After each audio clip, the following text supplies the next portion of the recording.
Welcome to the International Forum on Education, Employment and Training in Tourism. This forum will take place in the context of the Portuguese Presidency of the Council of the European Union, aiming to be a space for information, sharing and debate on the strategic challenges that member states are facing regarding education and training for the tourism sector, key for the future of tourism professionals. Our goal is to promote a transition to go digital, sustainable, and achieve social equity and economic development.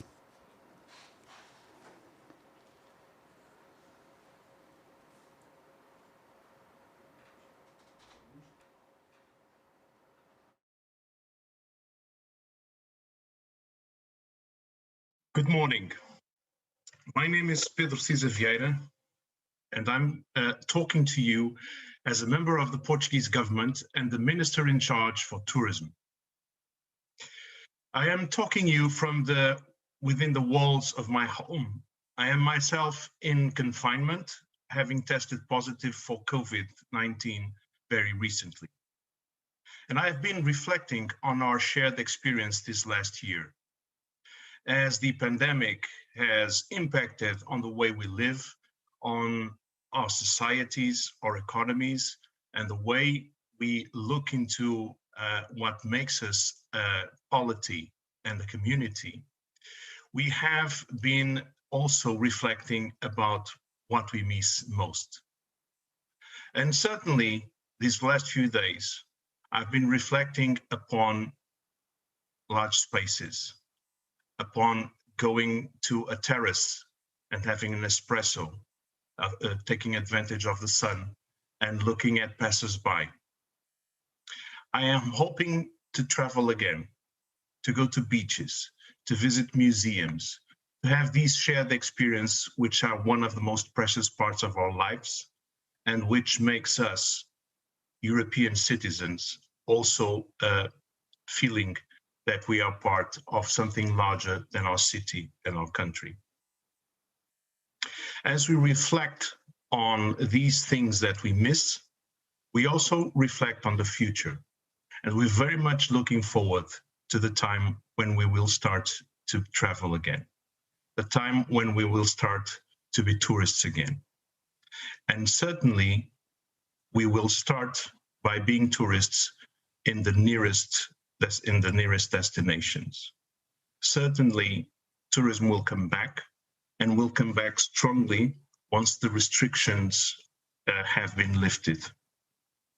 These restrictions have most to do with the sanitary situation, the health situation, which requires us to make sure that we are not able to pass the disease to others. These have determined decisions by government to limit traveling, to require quarantines after displacements, to make sure that a number of activities which are face-to-face and crucial to the tourism activity are not being undertaken. But these things too shall pass. The truth is that we are now facing a more hopeful future now that vaccination plans are in force and that vaccines are being deployed more and more in the coming months. So we can look forward to a moment when tourism will be back and we will also be traveling further. Now, tourism will not be back just as it was. As we reflect on the future of our societies and our economies, as we start to prepare the deployment of the European funds within Next Generation EU, we are also considering how best to prepare our societies, our economies for the challenges of tomorrow. The society and the economy of tomorrow will be more digital, more sustainable, and certainly more resilient. We want to make sure that the whole of the human experience is consistent with the goal of preserving the environment in our planet, to make sure that it continues to be the house of mankind and also all species. But we are also trying to make sure that we take full advantage of digital technologies, which will be critical in terms of the leisure activities and the tourism activity.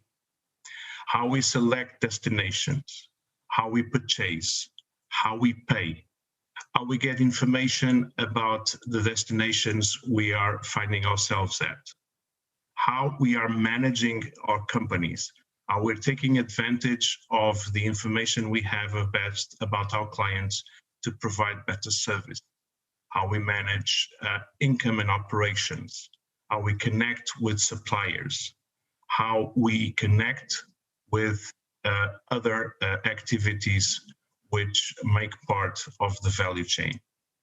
All these topics will be critical to an activity which is so significant in the European economy. Europe is the largest tourist destination, and a significant part of our human resources are employed directly or indirectly in the tourism activity.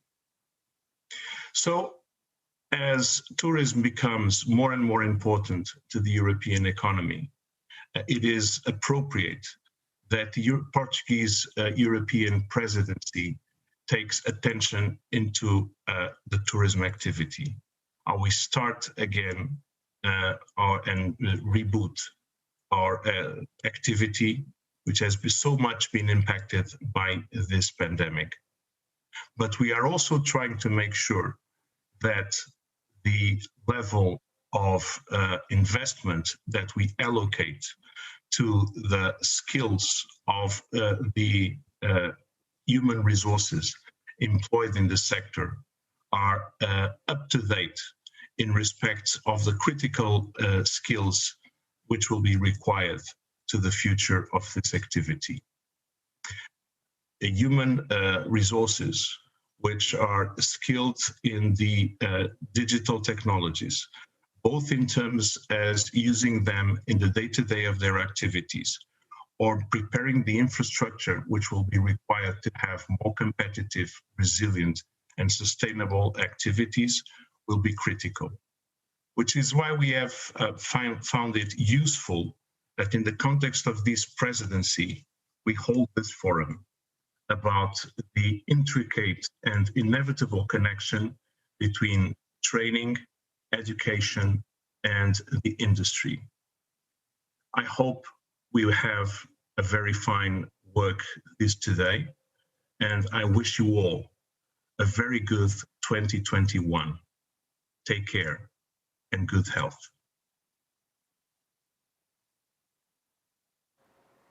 We will now listen to a message by the European Commissioner for the European Union Single Market, Monsieur Thierry Breton.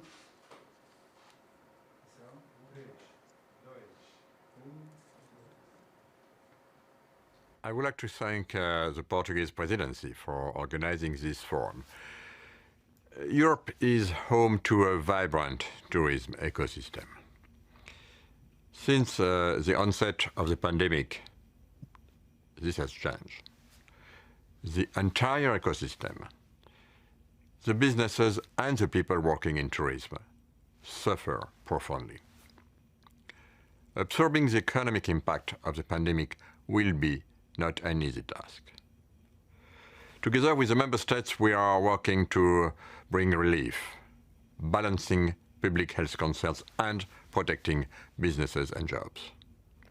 At the same time, we should not lose sight of the long-term perspective and how to build a more resilient tourism.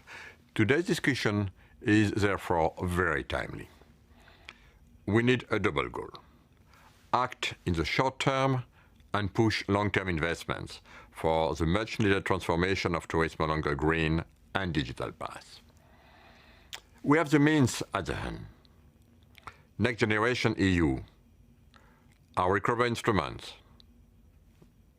and of course, the future EU budget 21-27 will both help European tourism industry emerge more resilient from the current crisis. So I invited member states to use these unique opportunities. The European Tourism Convention, which I hosted last October, presented a set of actions paving the way towards a European agenda for tourism 2050. These include, for example, the need for harmonizing safety protocols, need for data sharing or opportunities to innovate for greener holidays.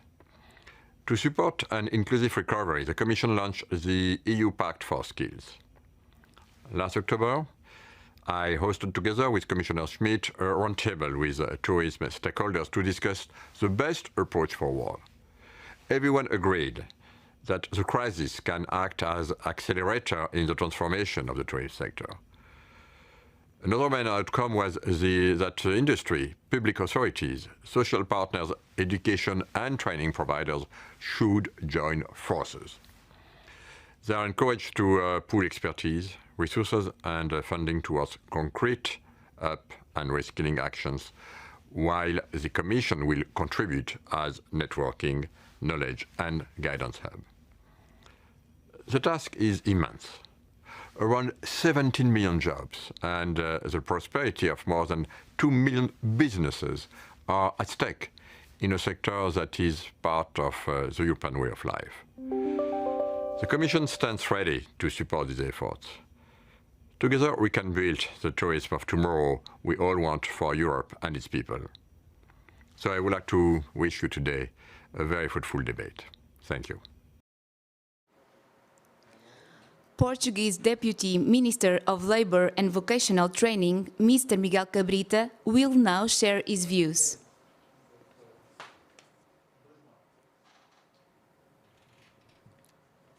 Good morning to you all. Tourism plays an important role in the European Union. Millions of jobs, a significant percentage of business sector jobs, significant shares of turnover and value added of the non-financial business economy. For small and open economies like Portugal, it plays an even more important role. When we look at tourism figures today, we see them under a different light, as in many sectors. Tourism was one of the first and most severely hit industries by the coronavirus pandemic. Millions of jobs were endangered, even with the cushion provided by short-term support measures. We cannot avoid to wonder when exactly and under which conditions we will get out of this very difficult period. But for this exact reason, maybe now more than ever, we cannot afford to lose sight of the structural challenges if we want to build resilience and to create conditions to engage in a sustainable recovery path. This surely applies to tourism. We need to look at employment quality and at workers' skills in the sector in an integrated manner. In fact, if tourism matters for employment, employment in tourism matters. Its dynamism matters, its weight in the economy matters, its quality and standards matter. And its sustainability also matters for the future, not only for tourism itself, but for all of us, for our societies and economies as a whole. When we look at tourism today, some still think of labor-intensive activities with relatively low demands in terms of training and qualification. But this is increasingly far from reality on the ground. Tourism is intrinsically demanding and competitive. Qualification and skills are more and more important to the quality of services, to build sustainable business models, and to improve the capacity to compete in global markets. The attractiveness of destinations, the satisfaction of customers do depend increasingly not on external factors, but on service itself and its quality. And this depends increasingly more, to put it simply, on people. Highly skilled, trained, qualified workers in all positions, business leaders, managers, skilled, prepared and motivated workers and teams in the front office, but in the back office as well. This trend has deep implications and sets a very high bar for employment in all its dimensions, but for training and skills in the sector as well. This is, of course, not exclusive to tourism, but a cross-cut trend in labor markets.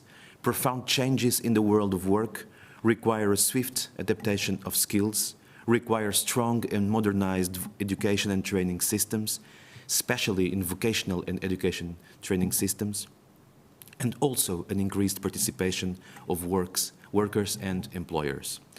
The tourism industry is no exception concerning this. Plus, as in every sector, the so-called future of work is ever more present. New business models, global interconnections, digital markets, changing customers' preferences require new and improved skills. For all these reasons, macro trends of digital and green transition, together with short-term challenges, reinforce the importance of skills, vocational training, and qualification as essential elements of the sustainability of jobs and workers' employability, as well as decisive conditions for competitiveness in the sector. On the other hand, the involvement of all relevant stakeholders, including not only public authorities but also social partners and civil society, is key to the success and efficiency of investment in skills, lifelong learning and qualification in all areas, and again, certainly in tourism, given the specific features and challenges of the sector. Thus, it is important to create platforms of permanent dialogue between policymakers and stakeholders, at national level, but also at the European level, for short-term needs and trends, but also for the long term. Ladies and gentlemen, this crisis also highlighted the fragility of employment, especially precarious employment, and with it the fragility of business models that are based on unstable employment relations. In Portugal, as in many countries, a significant part of the employment losses that followed the pandemic shock were among temporary employees, not only in tourism, but globally in the economy. This proves that this crisis is far from being symmetric. This is a reminder for all of us. Tackling labor market segmentation is also a key priority to increase resilience in the face of economic downturns. This has links with human capital and investment in skills. Workers with temporary contracts have lower access to on-job training, fewer opportunities to accumulate skills and human capital, and compromises their prospects for professional development. This harms individuals, of course, but it also harms the business models and firms' sustainability and human capital.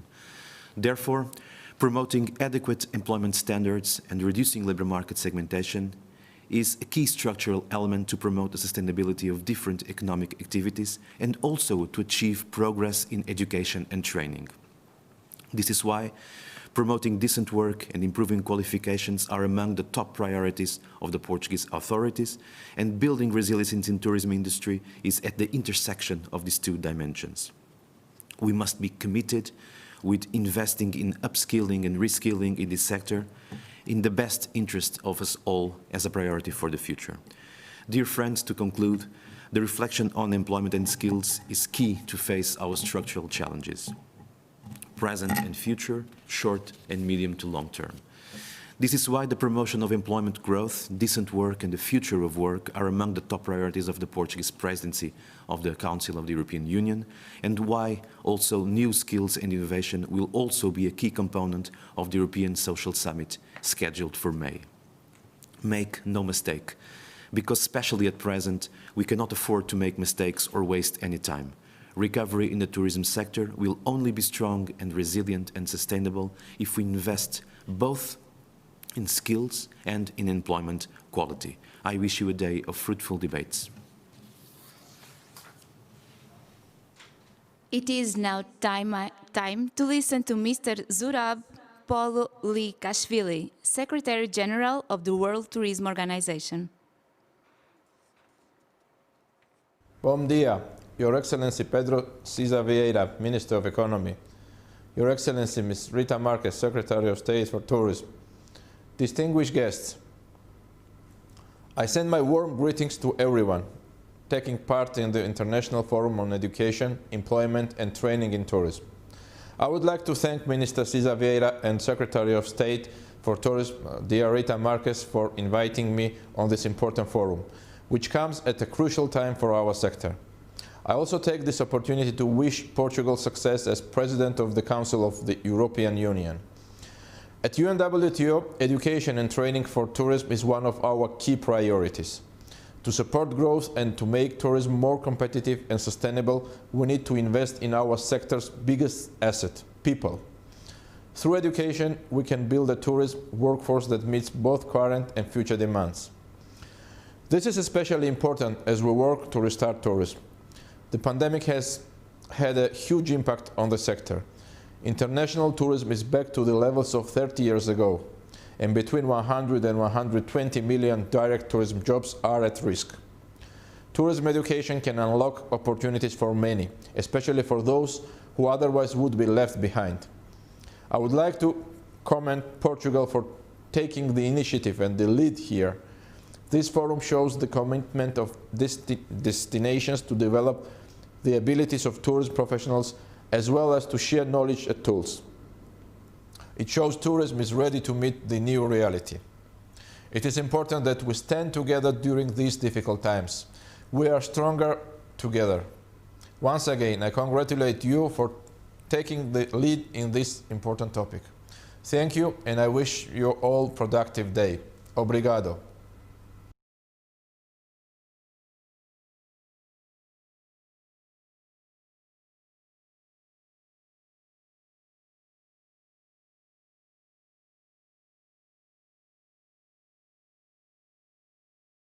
The opening session is now complete, and we will promptly start our first panel. Under the title, Education and Training in Tourism, How?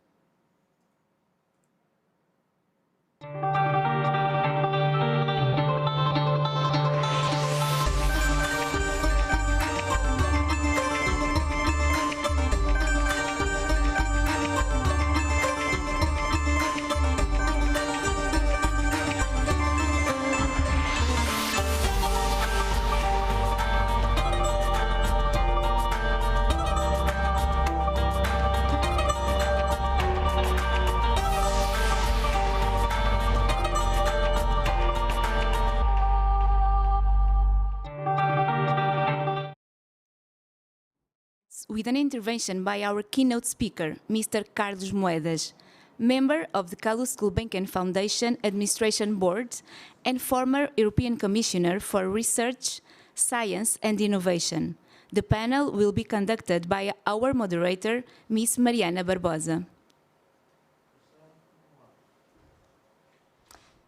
Hello and welcome to this International Forum on Education, Employment and Training in Tourism, an initiative that is part of the Portuguese Presidency of the European Union.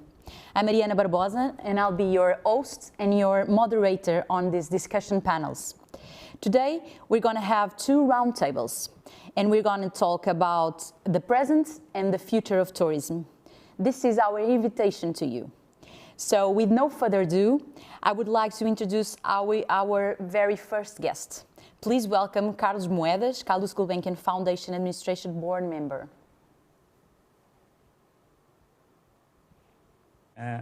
Good morning, Mariana. Good morning to all of you. All my best wishes to Minister César Vieira and a speedy recovery.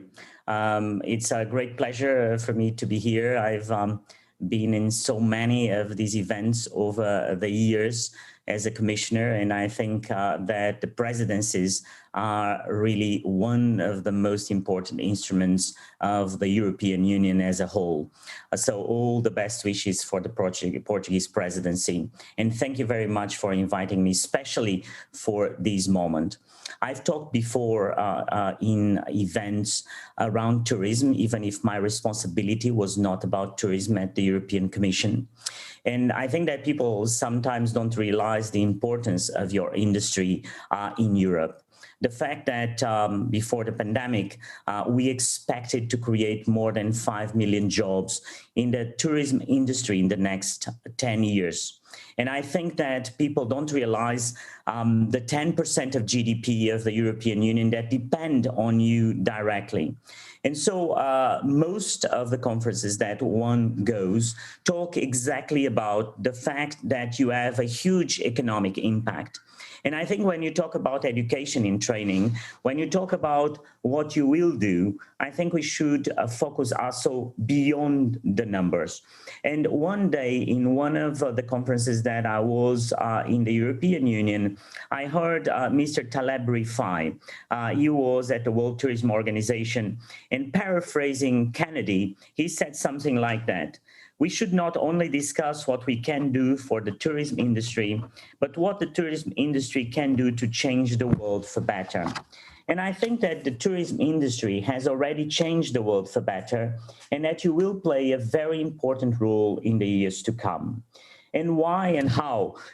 First, you are and you will be an engine for innovation, which is the engine of prosperity and well-being for people. You can also be an engine for sustainability and the change of the economic paradigm that we've lived until now. And third, you are, and I hope you will be, also an amazing instrument for diplomacy and peace.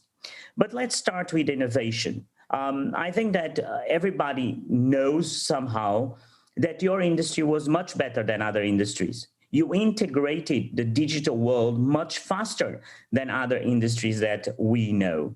But probably what people don't know is that you had an amazing role in helping other industries understanding that the center of innovation is the product sometimes, but most of the times is the client.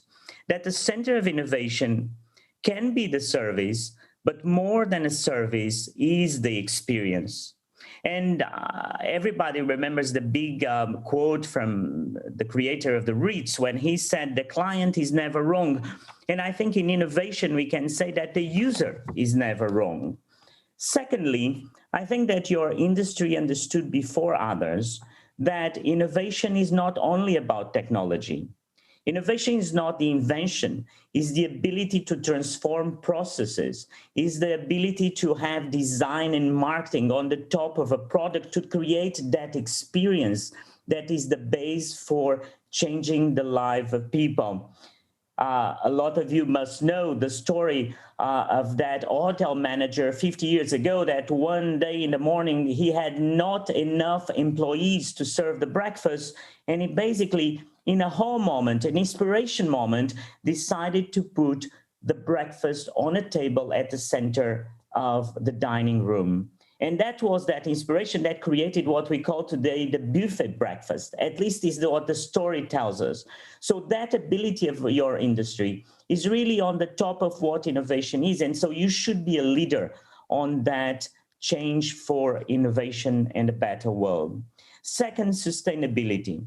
I think that tourism has an amazing opportunity to be the leader on the development goals of the United Nations, to become the engine of sustainability.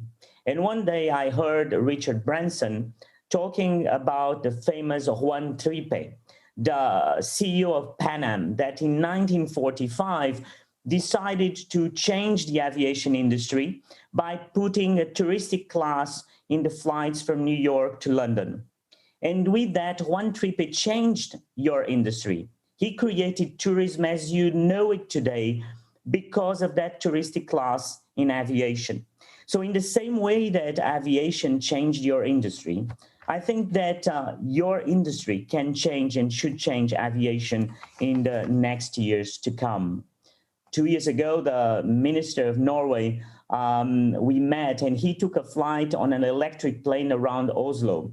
And when he got out of that plane is called the Alpha Electro, he got off the plane and he said, by 2040, all the domestic flights in Norway should be electric. My friend Bertrand Piccard, that had the dream to go around the world flying on an electric plane, he did it.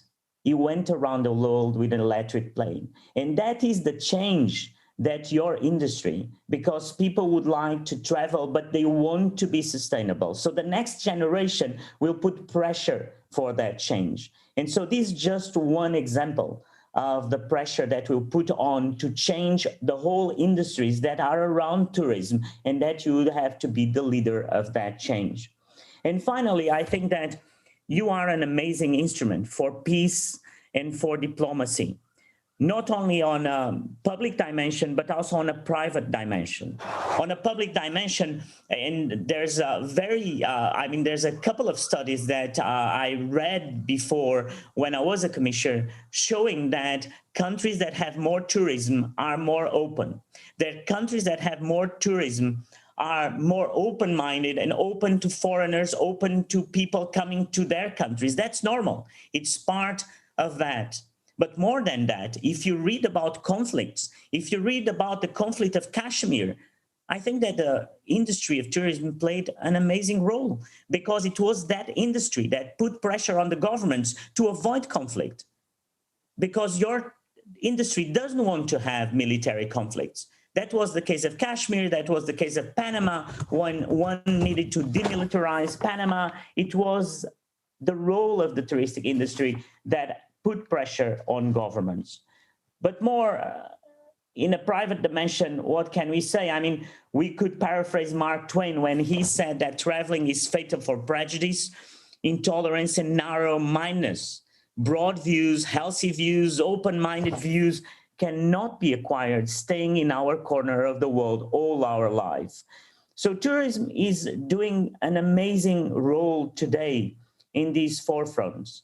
And I think that more than talking about what you can do to really put your industry making more money that you need, of course, after this pandemic, I think that is also a good moment, because we're suffering this pandemic, to rethink in your industry in a different way, to rethink your industry as a leader of change. And then the market share will come, and then the world will be with you. Because if not, I mean, you will have a new generation of kids that will avoid flying because they're polluting the environment. They don't want to do that. You will have a new generation of kids that will ask to your industry what you're doing for changing the circular to a circular economy from a linear economy. So these are the things that when you talk about training, when you talk about education, that you have to ingrain and put in your books, that you have to help changing to get a better world. And I think that you will be leaders on that. So thank you very much for inviting me for this moment. And I'll be here listening to the panel with a lot of interest. Mariana, the floor is yours. Thank you, Mr. Carlos Moedas. Thank you for your sharings and for your learnings. So many challenges on leadership and sustainability, of course, self-conscious. So many things to think about and to learn. Let me explain how this will be working. Each roundtable, there are 2 roundtables based in one issue. The first about education and training, and the second one about trends in tourism. We have 5 guests for each roundtable. Each guest will do a presentation, and then we will have the opportunity to ask them questions. So feel free to ask whatever you want. In this first panel, we will talk about how can we improve education and training in tourism, which models we will follow, what does the sector need now, how can we promote development and adaptability to change. So to share some ideas on tourism education and adaptability, please welcome Ramon O'Callaghan, Dean of Porto Business School. Welcome, Ramon.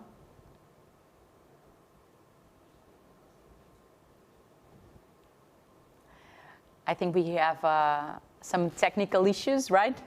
So let's wait a little bit to connect with Ramon. I imagine he's in Porto right now. So, hi Ramon, welcome. I was unmuted and without video, but the organizers are not in, so we can start. So, thank you for having me here. I'll share my screen. I have a presentation as I have been asked to do. Let me see if You see it? Yes, okay.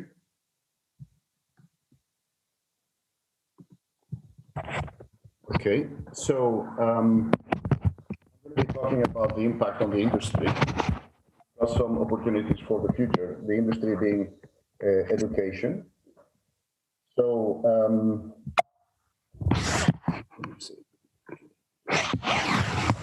as has been mentioned, before the pandemic, international tourism and travel had been growing constantly, even despite previous crises. But as the graph shows, COVID-19 has been brutally impacting the industry, like no previous crisis.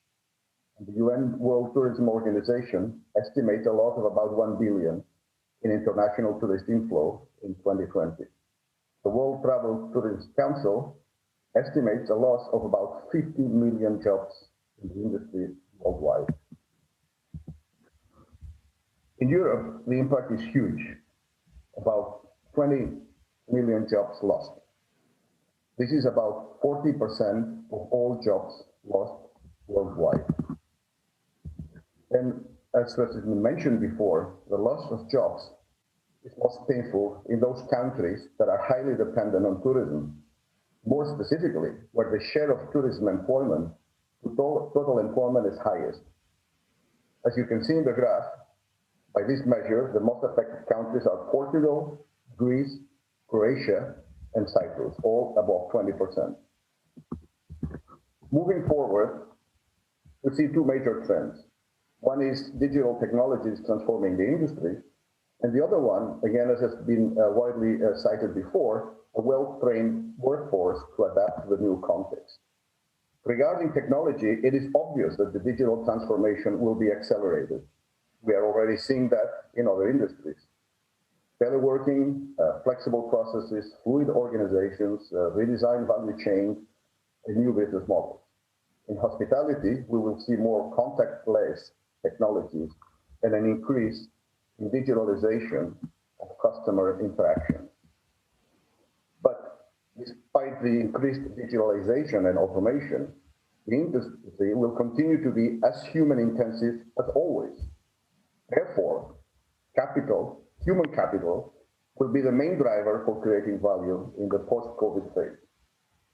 A well-trained workforce with increased flexibility and creativity will help the industry go through the crisis and adapt to the new context. And it is here that education can play an important role. Tourism higher education has the potential to improve the competitiveness in the industry and tourism satisfaction levels, tourist satisfaction levels, I mean. If education is so important, how are educational institutions preparing for training the future professionals in the post-COVID scenario? What are the challenges? What are the opportunities? To answer this question, I did some research and I found a study published very recently based on the survey of 42 educators in different countries. And this is what they are concerned about. Of course, they are facing the challenges of implementing digital learning like many educational institutions, but they are very concerned about the high unemployment in the industry caused by COVID. This potentially has negative consequences for education in the sense that the prospects for a career are not the same that they were before. This in turn deters or may affect negatively student enrollment. Hence, the need to redesign the curriculum, reposition the programs, and do better marketing to appeal and attract more students. They also mentioned the need for an increased collaboration with industry stakeholders and government. Regarding skills, the survey reported, not surprisingly, the importance of digital application, digital marketing, but also vocational and problem-solving skills and creativity, and bridging the gap between theory and practice through project-based learning. Of course, given the days we are in, safety, risk management, business continuity, and resilience are also high on that list. But soft skills have always been and continue to be extremely important. And they mentioned something like increased professionalism, meaning that visitors after COVID will be, how could I say, more picky and look for disciplined services in every aspect. So in essence, in tourism education, the improvements can be in three areas: research, teaching, and stakeholder engagement. In research, by promoting ethical and sustainability research, and looking for funded projects by the government. In teaching, focusing both theoretical and practical aspects, listening to and incorporating suggestions for professionals in the industry, and so that the revised curriculum includes emerging issues. And as I mentioned before, stakeholder engagement, important agreements between academia, industry, and government to develop and improve the industry and to help develop the required skills. Regarding stakeholder collaboration, most of you are probably familiar with the triple helix model of innovation, which refers to the set of interactions between academia, industry, and government to foster economic and social development. It has been widely adopted and applied by policymakers in the transformation of other sectors.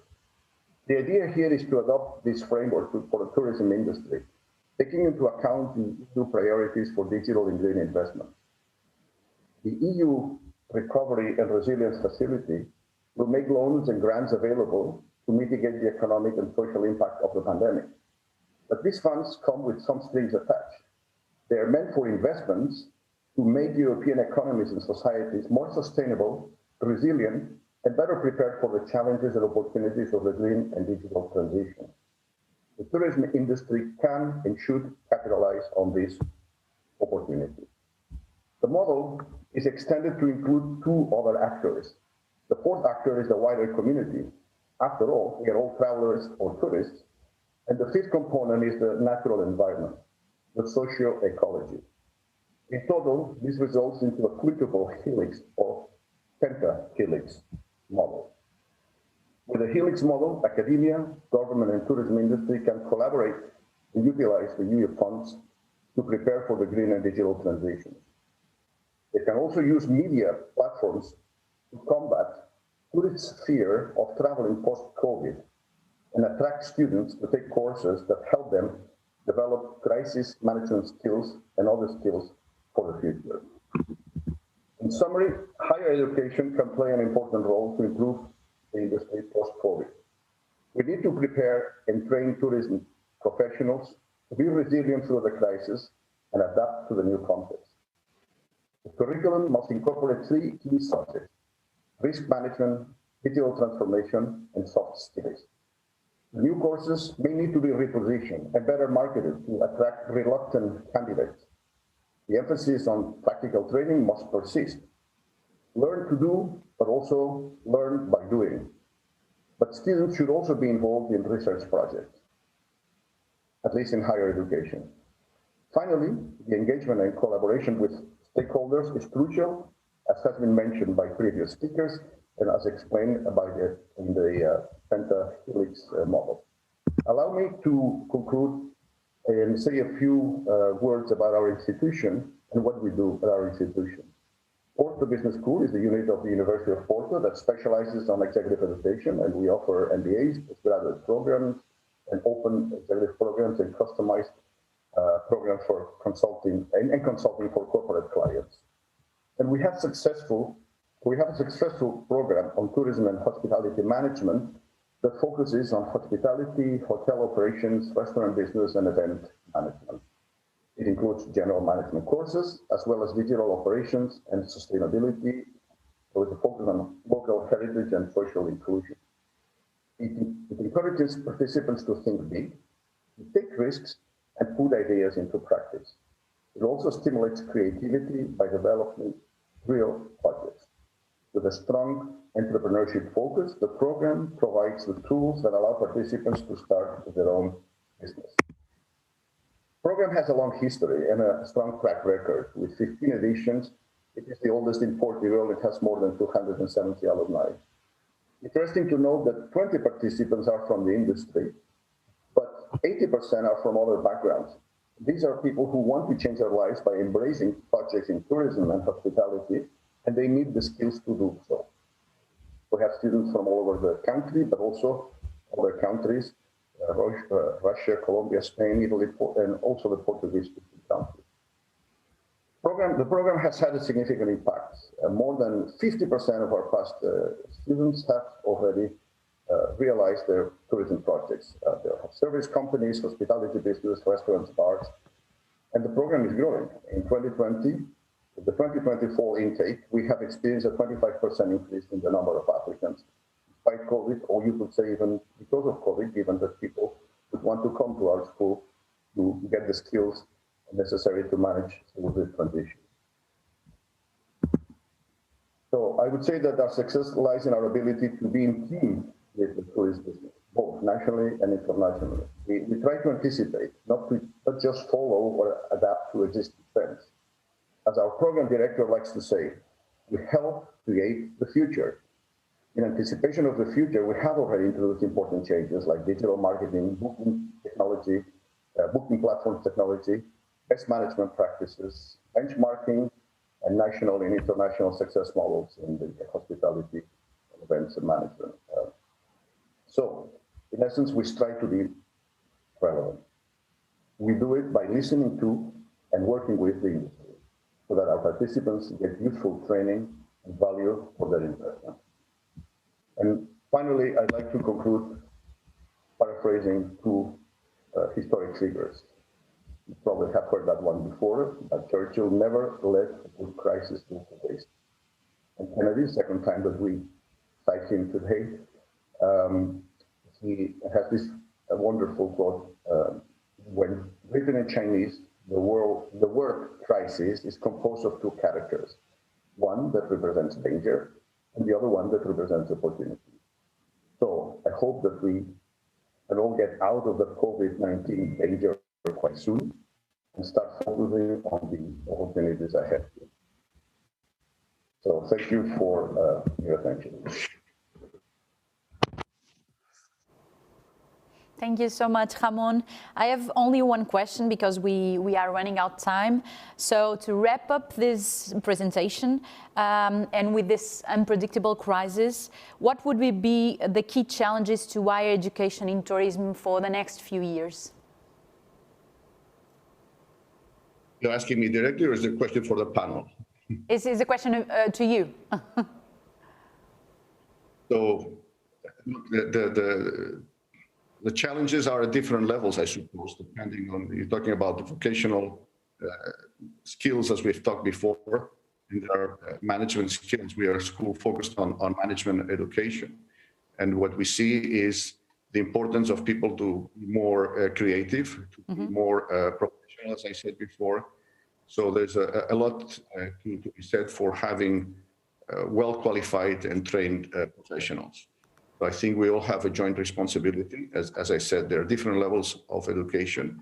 We tackle the top segment, if you wish, but this has to be done at all different levels. So resilience, I think it's important, but I would say creativity and soft skills, very important, not just the hard skills that obviously people have to learn and go through. Mm-hmm. So in the future, we will have to learn about resilience and about these soft skills in the university and other courses, right? Yes, and that's part of the challenge that we all have, because we tend to be much more focused on hard skills. This is the easier part. That's what you find in the books. A lot of the things of soft skills are done by interacting with others, by working on real projects. So, and in our case, we have a good track record also of picking up trends. So try to anticipate, not just to follow. And you do that by having good antennas, having good connections to people in the industry that are facing the challenges, and try to work with them to identify those challenges and be proactive in finding solutions jointly for the future. That's why the interconnection, that's not only with the industry, but I think the triple helix model that we're talking about, creating perhaps what you see in other industries, in high-tech hubs of innovation or centers of innovation with business centers, incubators, and so on. It's something that should be perhaps replicated in a larger scale than it is done today for the industry. Mm-hmm. Thank you so much, Ramon, for being here with us today. And following this education needs, we will go deeper in the sector. So please welcome Karin Girard, Head of Human Resources, Spain and Portugal, Accor Group. Hi, Karin. Are you there? Hi. Yes, I am here. Can you hear me? Yes, very much. Okay, very great. Okay, so thank you very much for the invitation to this forum. I am very pleased to be with all of you and to have the opportunity to explain how was the impact for us. That you can imagine it was gigantic, and also how we want to move on in order to recover as soon as possible from this crisis, and what actions are we going to put in place. So I'm going to be very pleased to share with you my presentation. Hopefully I am able to do this. Hold on just a minute. Let's see. Okay.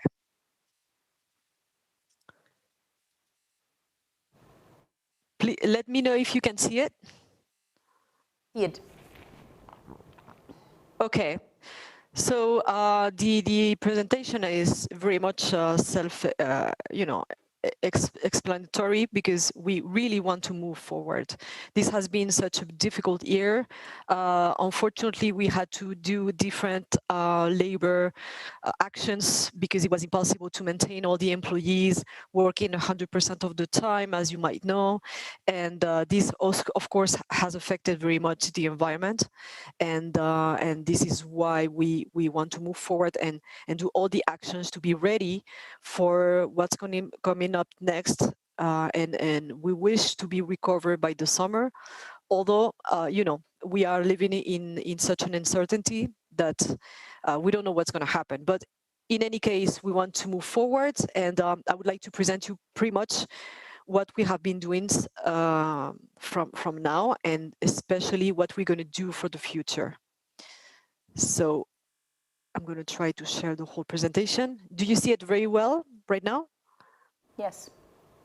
Okay. So TNC is Talent and Culture. So that's the Department of Human Resources. And I wanted to explain pretty much what we have been doing up to now.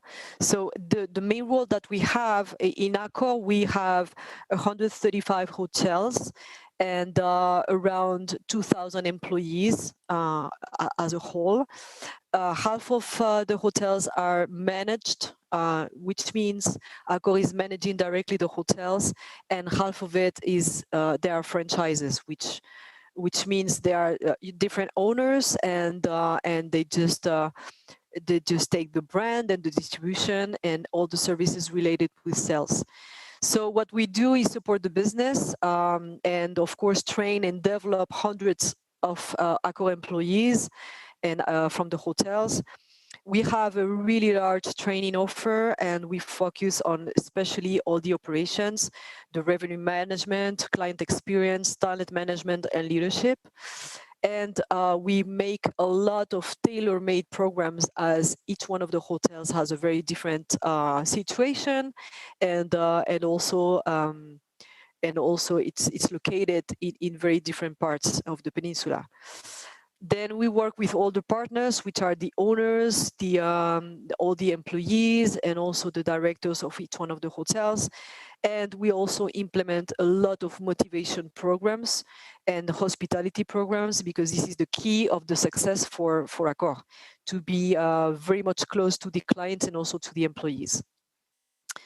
So to make a long story short, how was 2020? Well, a very challenging year. We had a visitant that we did not expect, which is the COVID-19. And this, of course, had a horrible effect on our business. So after minus 4.2% of GDP decrease in 2020, but we expect a rebound in 2021. But as you can see, in general, the numbers are really are not good, and and we hope really to have this rebound, and especially for summer 2021.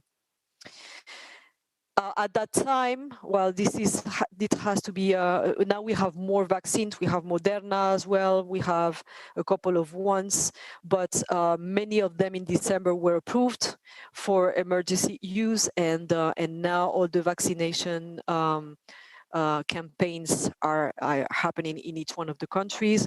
Hopefully we are successful by the summer. But it depends pretty much on the countries and also the how quick we move on with the vaccine.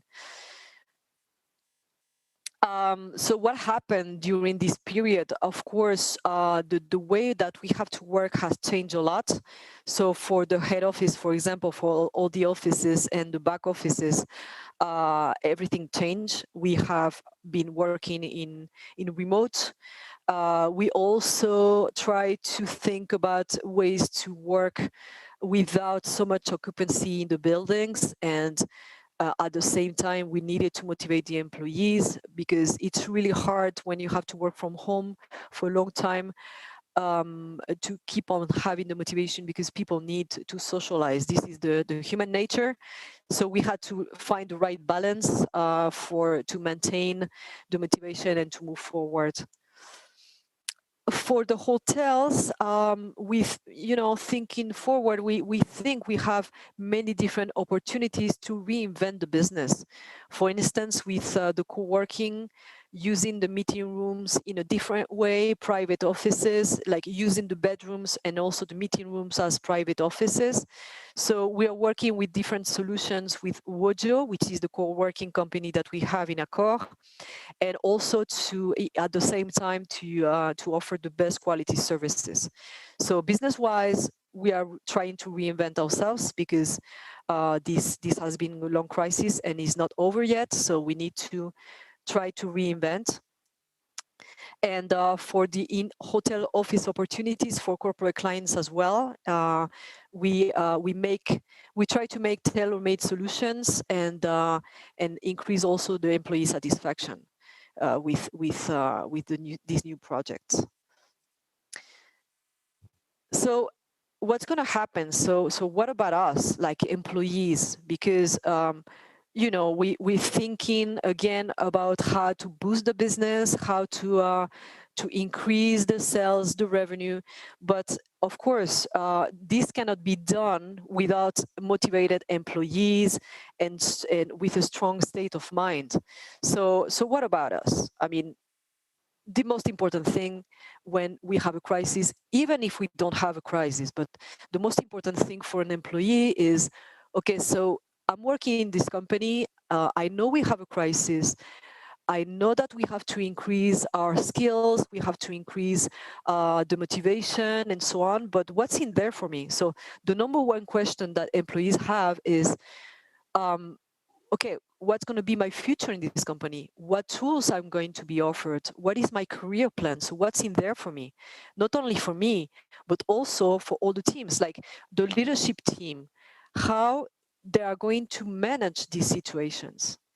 So we have to rethink about how to make the employees stronger in a very challenging time, but especially for the recovery, because, for instance, China now have 95% of occupancy in many of the hotels that we have in Accor, and suddenly the business came back like crazy, and the employees needed to be absolutely ready for that. And we don't know what's going to happen in Europe. Probably we're going to have the same situation. Hopefully we're going to have the same situation. So we need to get everybody ready for that. And also, how are we going to work these rebounds? What tools are we going to have in order to be stronger, in order to be ready? The key is the culture in Accor. That's the number one key. Is number one, to have a self-development, to be self-aware and have the feeling of belonging. The employees need to know that they are important for the company and that we count on them. That's the number one thing. The second thing is going to be to have the best tools to operate. Digital tools, training tools, in order to also achieve all the results, not only towards the clients, but also from the results of the company. and then have an exemplary leadership in a very challenging environment. So we need to train the leaders. We need to make them understand that we have been having a really stressful situation. Some people maybe need some help, so they have to be aware of the help, the support they need to give to all the employees, and but that's why we need also to train them and to make them aware of that. And of course, the company has always to be people-oriented, which means to make them participate in this new recovery, these new times that we're going to face, to understand they have to be more competitive, to have the best communication in the company. That's the main point, to make the people engaged in this project, to recognize the big effort that everybody is doing, to have fun, of course, even in a complicated time. We need to have a little fun, and that's a very important issue also that we are facing, and then respect and understanding in this challenging time. So for that, we have planned a resilience plan. And how are we going to do this? Well, number one, we are going to try to increase the engagement with this sentiment of belonging. So many different actions are going to be done during these 6 months. Like, for instance, to explain what is Accor for them and what is there in the company for them, for all the employees, to rediscover Accor. So, okay, we have a project, it's a very important project. We want to reinvent the business, and when we want to explain to all the employees how we are going to reinvent it. And this is why we're going to make a new onboarding for all the employees, to make them understand that the business is changing all the time, and we need to adapt, and we need to be very creative in order to move on into this business. Then train everybody on change management and how to deal with uncertainty, increase different skills in this different time. So work on people capabilities, work on the career plan to make sure that we retain all this talent that is absolutely key for the moment that we are going to face. Internal movements program also, because we need to make sure that all the employees are very polyvalent and are able to do very different things. Reboost the Artist program, which is the motivation program, the people-oriented and client-oriented program. This is the DNA of Accor. Everybody's artists, which means we're artists of the heart. So everybody in the head offices and the hotels, everyone has the same vision, and we need to reboost that. Then, of course, there is a big portion of the tools. So what tools we are going to provide to all the employees? Number one tool is hygiene and protection. We need to make sure that everyone is working in a very safe environment from the sanitary perspective and also the mental perspective. So we are going to offer not only webinars and safety advices, but also psychological help. After this moment of suffering, many people need that. So we are going to be very close to them in this concern. Then we are going to deploy, we are already deployed digital management tools and digital learning packages, but we are going to increase this offer. We need to make sure that when people work, they also know how to use the tools and how to make the best benefit of these tools. Then find efficient solutions for a more efficient organization. So try to think much simpler and make people learn how to think simpler and to find simple solutions for the problems of the day-to-day. Like I said, adapt all the processes that we have to digital. So all the even the simpler processes, to make them digital and to not waste any time thinking about, like manual things that make us waste a lot of time. Then create a learning community, a co-mentoring community, a coaching community, to make sure that we support each other and we learn from each other, from all the experiences that we have been living for this past year. Then recognition tools, talent management tools, flexibility and balance in the working conditions, to understand better the balance between the personal and professional life of each one of the employees. And of course, training. I'm going to show you a little bit what training that we have. It's a very, like, in a nutshell description. And then regarding the leadership of the organization, we need, like I said before, they need training, focus on emotional intelligence, closeness, and care. People need support, people need help, and the management has to be very close to them. Training on talent management tools, awareness, reinforce meetings, town halls with up-to-date information for all the employees, the transparency and the communication and the information to all the employees is absolutely key in challenging times. It's always key, but more now, more than ever. Reinforce internal communication, of course, communication follow-up in the leadership team, which means to make sure that all the managers are communicating what's going on in the company and the plans of the company and the strategy. Recognition and team management in a certain environment also. It's key to retain the talents. So that would be pretty much the resilience plan for the first semester, and with a follow-up for the second semester.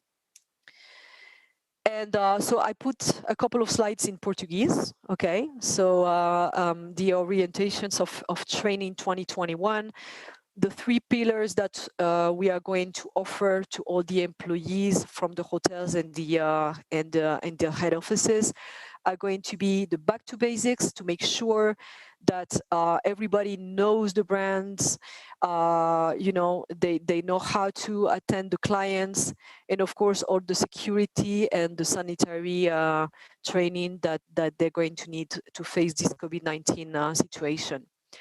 Then the second pillar is to increase the business. So to know more about the processes of the business, the revenue management, for instance, sales, and so on. And the third one is how to lead a new reality. I don't want to call it the new normality, because nothing is going to be normal from now on, or at least the normal that we used to know before. So it's just a new reality that will become normal, but it's absolutely new.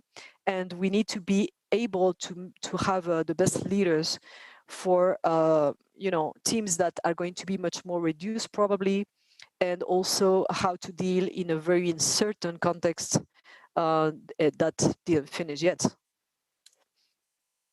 And of course, since we are not able to make a presential learning, so everything is going to be digital. So we're going to have e-learning courses, like in capsules, and also virtual sessions with a teacher or with a mentor or with a coach, depending on each one of the courses that we are going to train. And we have to remember, I mean, we are a very important sector, and we are a strong company. Accor is a very strong company. We have a lot of strengths, like a very engaged team. We have a really huge onboard feeling. We are the team is really consolidated. The partnership that we have with all the stakeholders is really strong. You know, Accor is very well respected in the environment also.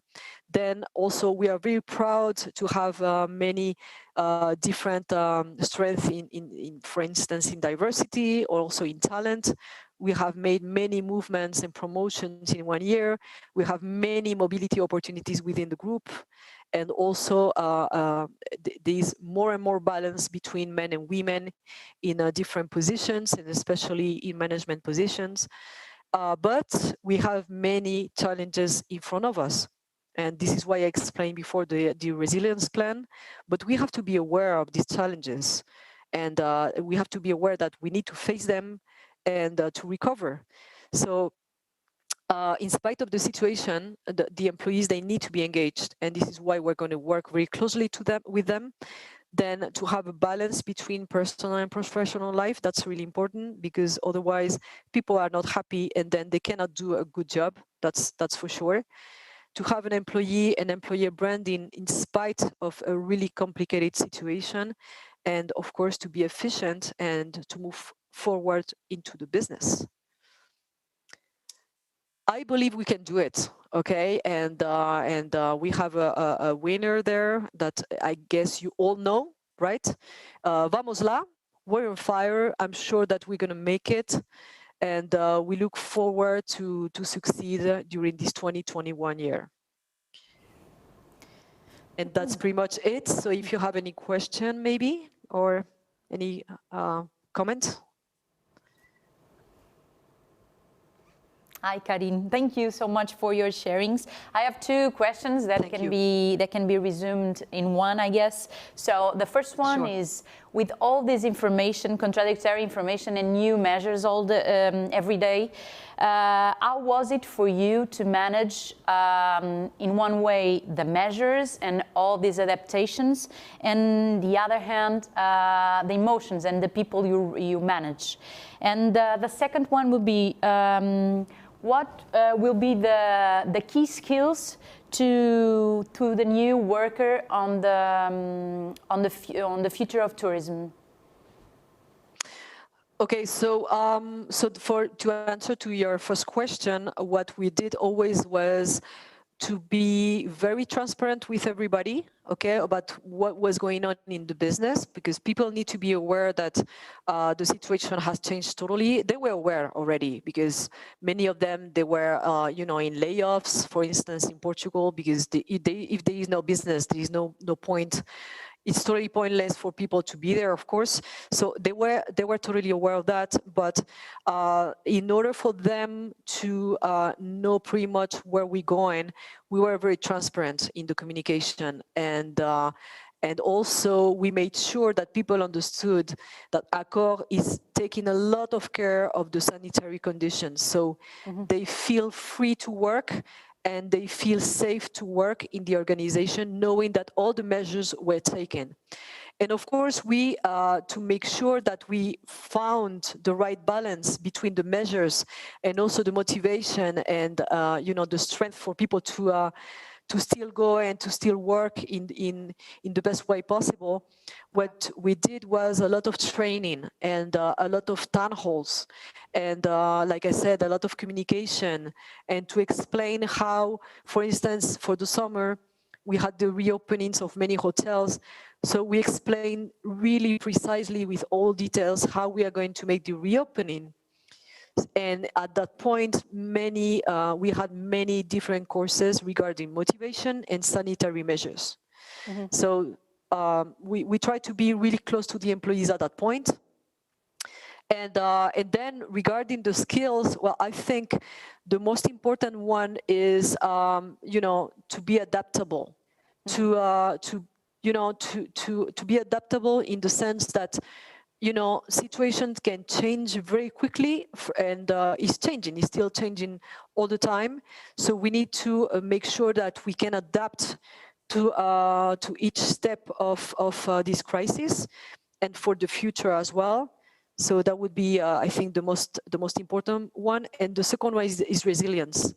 So you know, to always see the bright side of the situation, and to try to be optimistic. So I think adaptability, resilience, optimism, trying to be positive, I think that's the skills that we're going to need.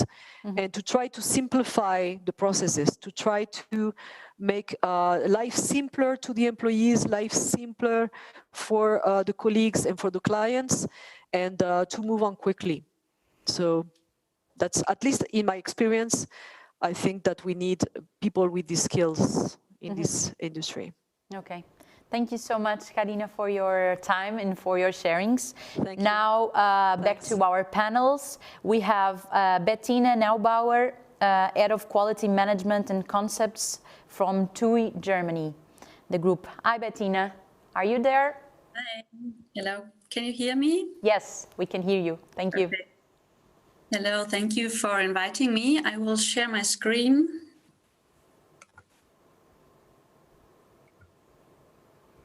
Can you see it? Yes, we can see it. Thank you. Okay. Go ahead. Yes. So isn't this a picture where we would all like to be right now, relaxing and dreaming again? And I really hope that we have this feeling, we all will have this feeling again this summer, and our guests will have this feeling to be somewhere they can relax and have positive thoughts. Hello and good morning. My name is Bettina Neubauer and I'm the head of quality management and hotel consultancy and hotel concepts for TUI Germany. And I would like to talk to you today about the customer expectation today and in the future, and how does this influence leadership, staffing, and processes, as well as trainings in our hotels. So, as many of you know, we have at TUI a guest survey, a very detailed and professional guest survey. And in this guest survey, our clients tell us their opinion. They are telling us what they liked, what they didn't like. They tell us also things about the staff in the hotel, so we can really learn from our guests. And today, the main customer satisfaction drivers, as we call them, so those things that are most important for our guests are room condition, food and beverage, and service of staff in a hotel. Of course, there are some others, but those are the most important today. And this guest survey is something that we ask our guest after his return. So he comes back and gives us his opinion with what is helpful. But I think in the future, what we should do more is ask the client right away. I know that many hotels are already doing it, but I think we can do this more and get better in it. And digital is one solution how we can do it. So, for example, many hotels already have their own app, and even in leisure tourism, not only in the business sector. And our brands like Robinson, TUI Magic Life, or TUI Blue, they have their own app, and guests can make restaurant reservations, and they can book upsellings, but they can also give feedback there. So many hotels use the digital solution, an app or other tools, WhatsApp also sometimes, to ask the client right away, how do you like it? Is there something that we can do for you?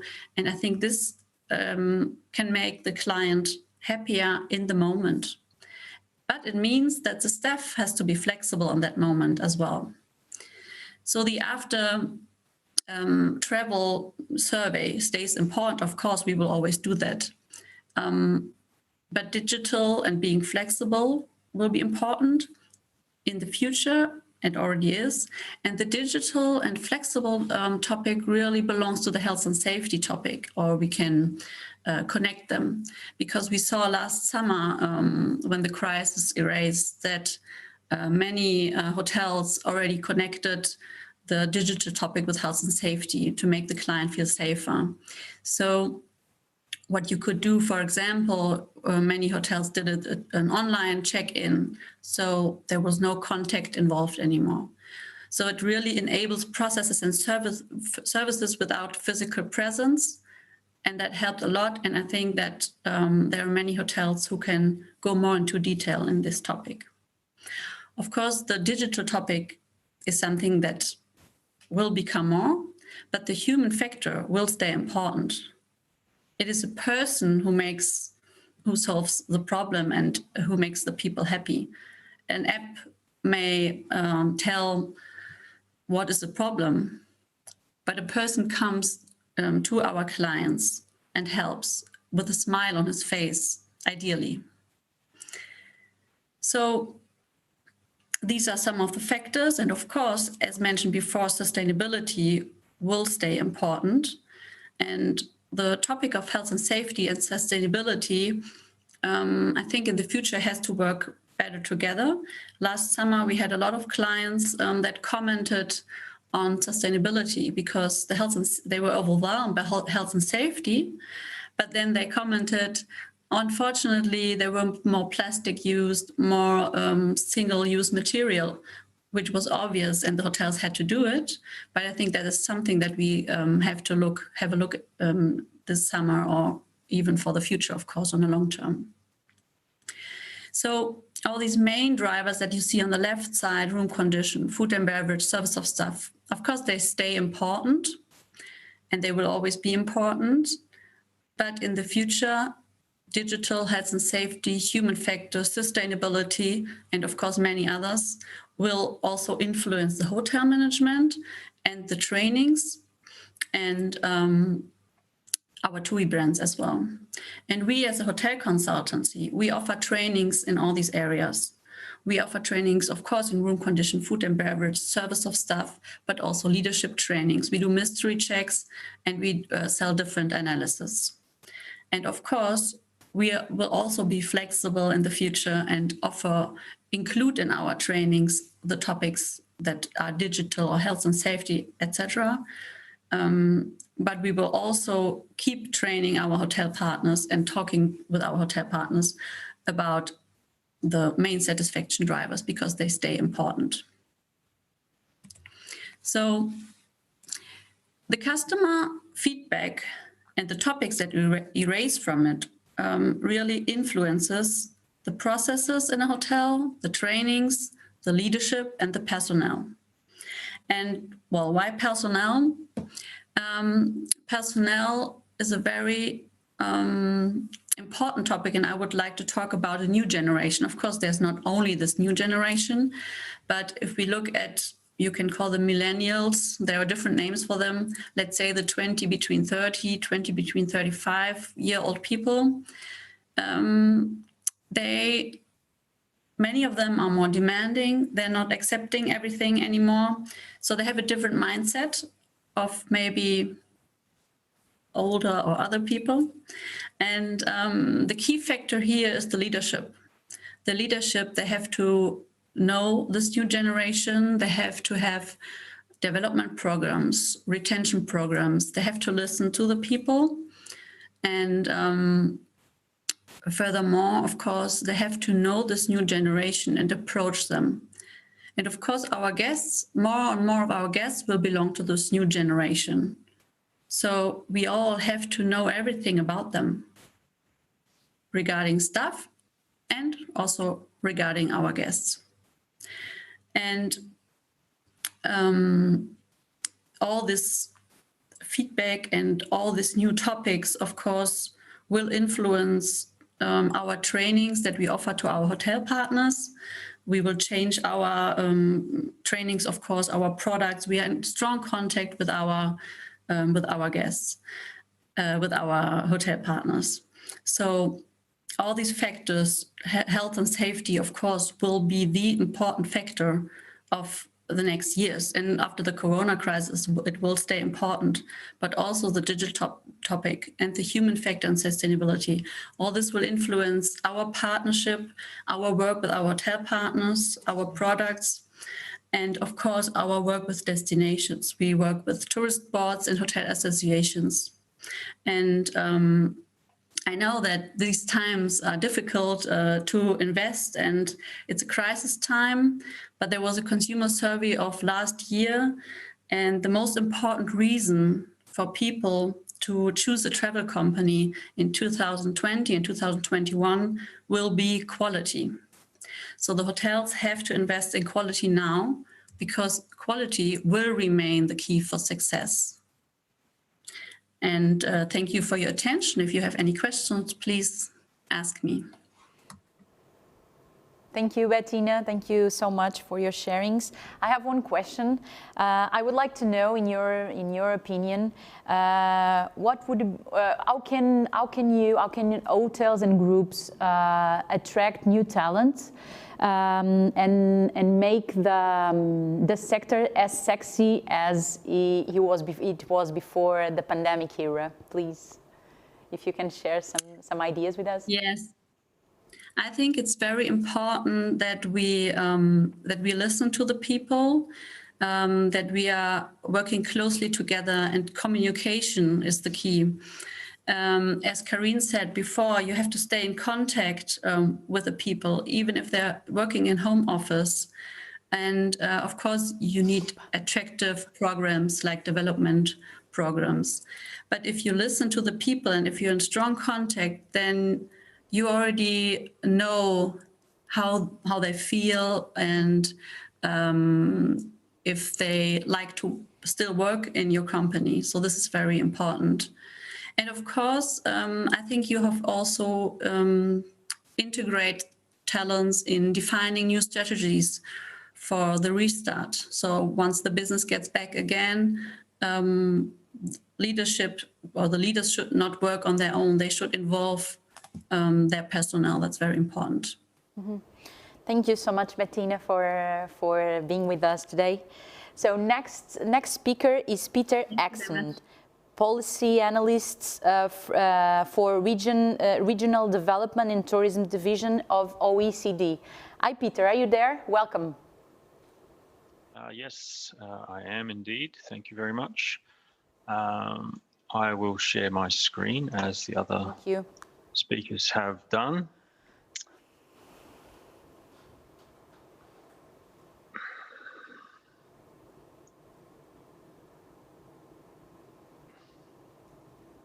Is that good for everyone? Yes, we have it already. Okay. Not quite sure why that's happening.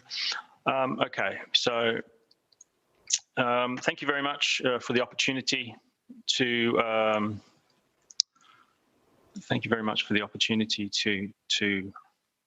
join you today. It's always a pleasure to represent the OECD to discuss our current work and to contribute to this discussion on what is such an important and pressing topic.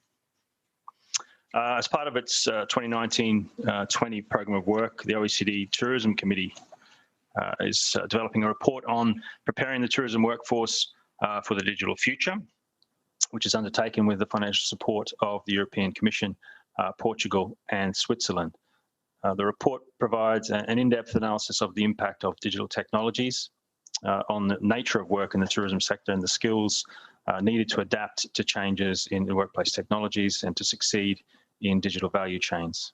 It takes into account digitalization changes within a COVID-19 context and the likely repercussions for jobs and skills with a particular focus on tourism SMEs. And drawing on responses to a country survey, the report focuses on 3 key areas. These are digital technologies and emerging impacts on tourism jobs, skill shortages and gaps in the digital tourism economy, and policy responses to prepare the tourism workforce. It then provides a selection of policy considerations to help the sector to leverage the opportunities offered by the digital economy and at the national and regional levels and potential collaborations at the international level also.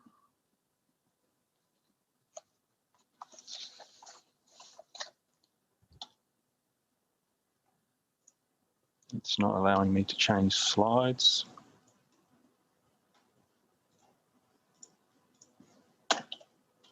There we go. Sorry about that.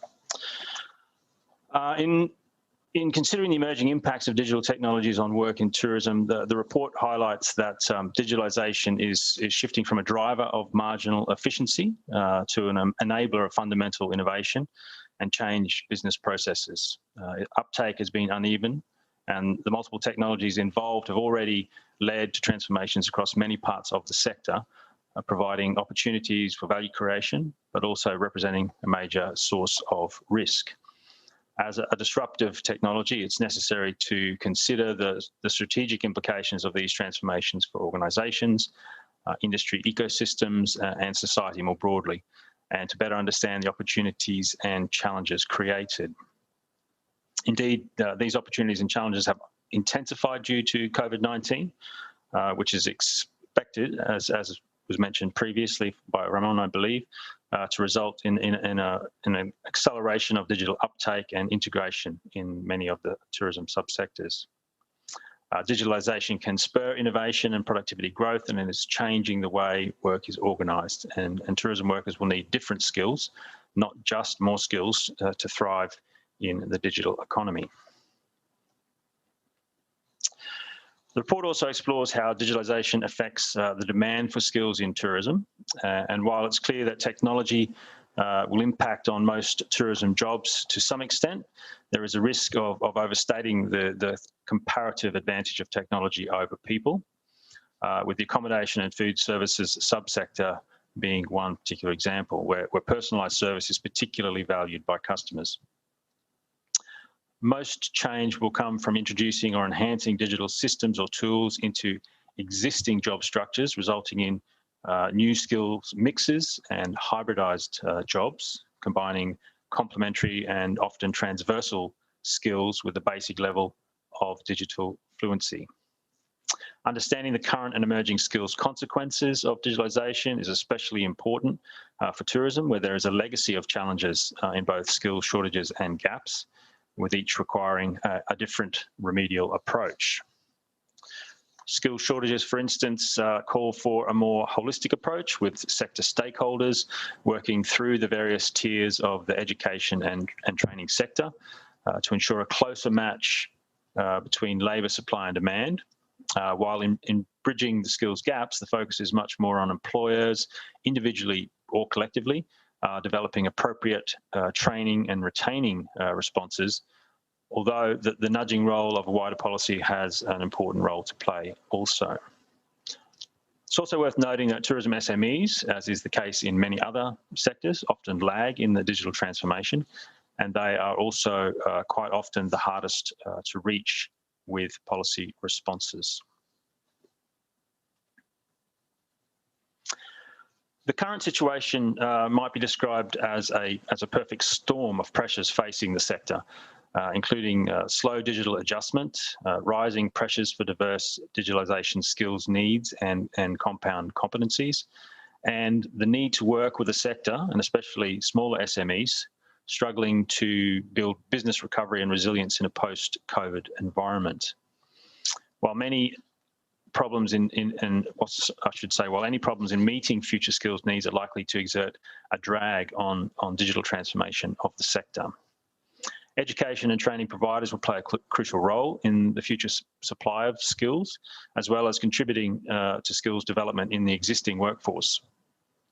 However, to be effective agents of change, providers of initial and continuing education and training must be able to respond to clear signals from the labour market on emerging skills gaps and needs in the future. Equally, in order to reflect the needs of employers, cooperation will be required in curriculum development. A particular feature of continuing education and training adjustment is likely to be how the sector responds to the needs of workers displaced by incoming technologies or at risk of doing so, with three-way localised collaboration between firms, education and training providers, and the public employment services playing an important role. National policies will need to be responsive to the diversity of needs across the sector and the varying levels of digital maturity amongst enterprises and also people, as well as being sufficiently agile to take advantage of new technologies and workforce opportunities as they arise. I'll briefly touch upon a few of these policy responses here today. Firstly, strengthening national skills intelligence to inform firms and educational reform. This will require a deeper look at the capabilities of national labour market intelligence processes to guide future skills assessments in and across tourism, as well as how this information needs to be harnessed by education and training providers and enterprises planning for their futures. Secondly, encouraging stronger work-related adjustment training for the existing workforce. To avoid individual enterprises needing to reinvent the wheel, policymakers should invest in collaborative, SME-friendly, and where possible, ready-made subsector-based training packages to support access, engagement, and reduce costs of workforce and upskilling.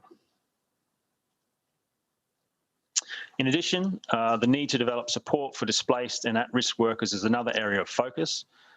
This will require publicly funded employment and here initiatives will be most effective where there is a close collaboration between enterprises, training providers, and public employment services, providing early intervention and re-employment assistance for workers regardless of the type of employment contract. And finally, providing enhanced access to adult learning will be critical. For example, this will include investment to improve the contribution and readiness of learning systems to support digitalisation in tourism. This raises wider issues for national continuing education capabilities, including strengthening adult learning funding, developing education and training providers' digital capabilities, and building greater technological resilience to help prevent future skills depreciation. And finally, policy responses will need to tackle access barriers for those who need improved skills mixes, but where there is currently low levels of engagement. And I will leave it there. Thank you very much. Thank you, Peter, for your sharings. I have one question for you. Which are the key challenges for qualification and for requalification in this sector for the next years? Well, from the evidence from our particular work, there's a little bit ambitious for that. But what I would suggest is that the challenges that are facing public policymakers include, for instance, how the state can usefully offer more and better subsidies for education and training capacity development aimed at tourism digitalization. Mm-hmm. And the question is also, how can public policy leverage its potentially large influence over enabling how fast innovation can diffuse through the sector, including ensuring that legacy structures such as regulation and key infrastructure in rural broadband, for example, do not hold up aspirations and adjustments within the sector. Mm-hmm. Thank you so much, Peter, for your sharings and for your answer. Talking about innovation, we have our last speaker on this first panel. Welcome, I would like to welcome Natalia Bayona, Director of the Innovation, Education and Investments Department at UNWTO. Hi, Natalia, how are you? Welcome.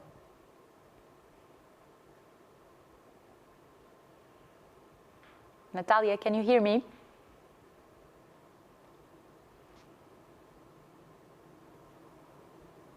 Yes, perfect. Hello. It's my pleasure to be here today and to just end this panel. So basically, as you all know, education is here to stay.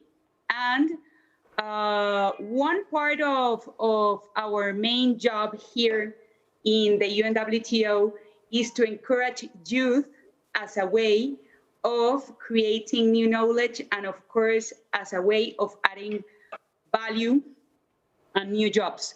So I would like to share my screen just for a second. Thank you. Here we are. So why education is a top priority for the UNWTO? So there are some critical overviews regarding education. So I'm not going to repeat the importance of tourism as a top economic sector. Of course, it's one of the main economies or sectors that has been affected the most due to the pandemic. But as we lead the contribution for employment, that's why education is crucial, because I don't know if you know, but tourism is the top employer of youth. So when we see the top countries that are focusing on tourism, like the US, the UK, Germany, France, Portugal, Greece, Italy, youth is a strong component of employment in travel and tourism. Nonetheless, and of course, here is the strong challenge that we have. Most of them only have primary and secondary education. So that's why if we want to develop a strong recovery and to preserve jobs or to create added value jobs, education is crucial here. So on the other side, tourism is the top employer of women as well. We are leading by example the gender equality. Nonetheless, we only have 23% of the ministers of tourism are women. So we need to improve in order to mind this gap. And this is very important as well. When we talk about the challenges on skills development in tourism, there is a strong thing to take into account. we are multitaskers by nature. It doesn't matter if we are talking about managerial or vocational skills. So I give you here an example. When we are talking about cooking, that is part of our gastronomy and tourism, it's not only about being a good chef, it's about working in a cuisine, it's about quality, it's about innovation between the fusion versus traditional. It's choosing the good ingredients. It's about being efficient and speedy in time, etc.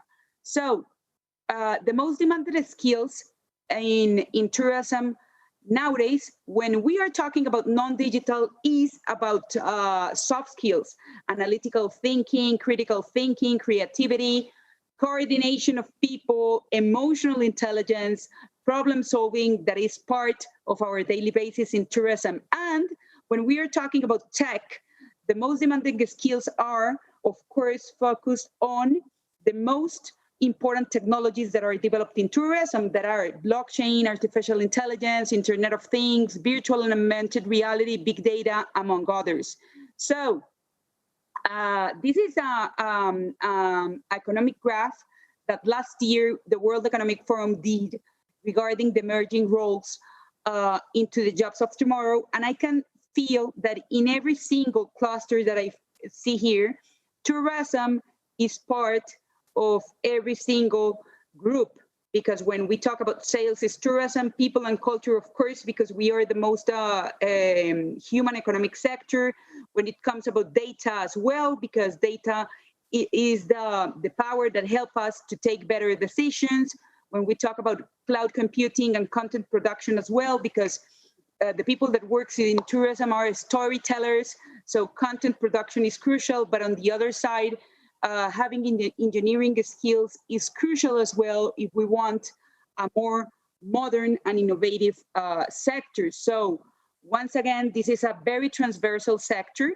And once again, the barriers that we have been seen in the UNWTO are focused always on the skills, because digital transformation has been acting so fast in the sector. Nonetheless, our talent and our employees are not that aligned with those new tasks that are needed to work in the sector. So, and this is another thing that is really important, when we go to work on data in jobs in the tourism sector, there's no updated data as well. So it's another challenge that we have today. Here, it's an example.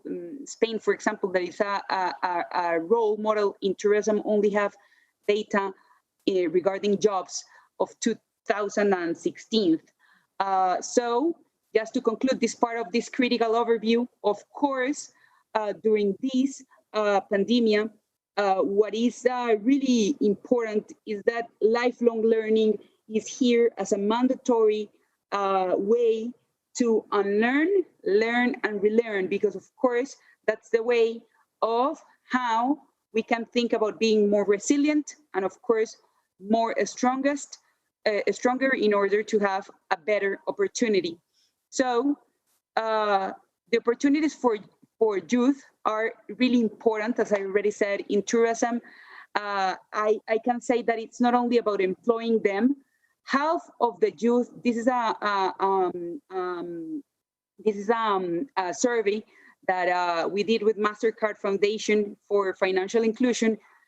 Almost 50% of the youth that works in tourism, they want to start their own business in the sector. So they want to become entrepreneurs, they want to become a startup and build a startup. So that's why we need more than ever to develop a more innovative and entrepreneurial mindset in order to be aligned with the desires of the people that are working in the sector and the needs that the sector has. So here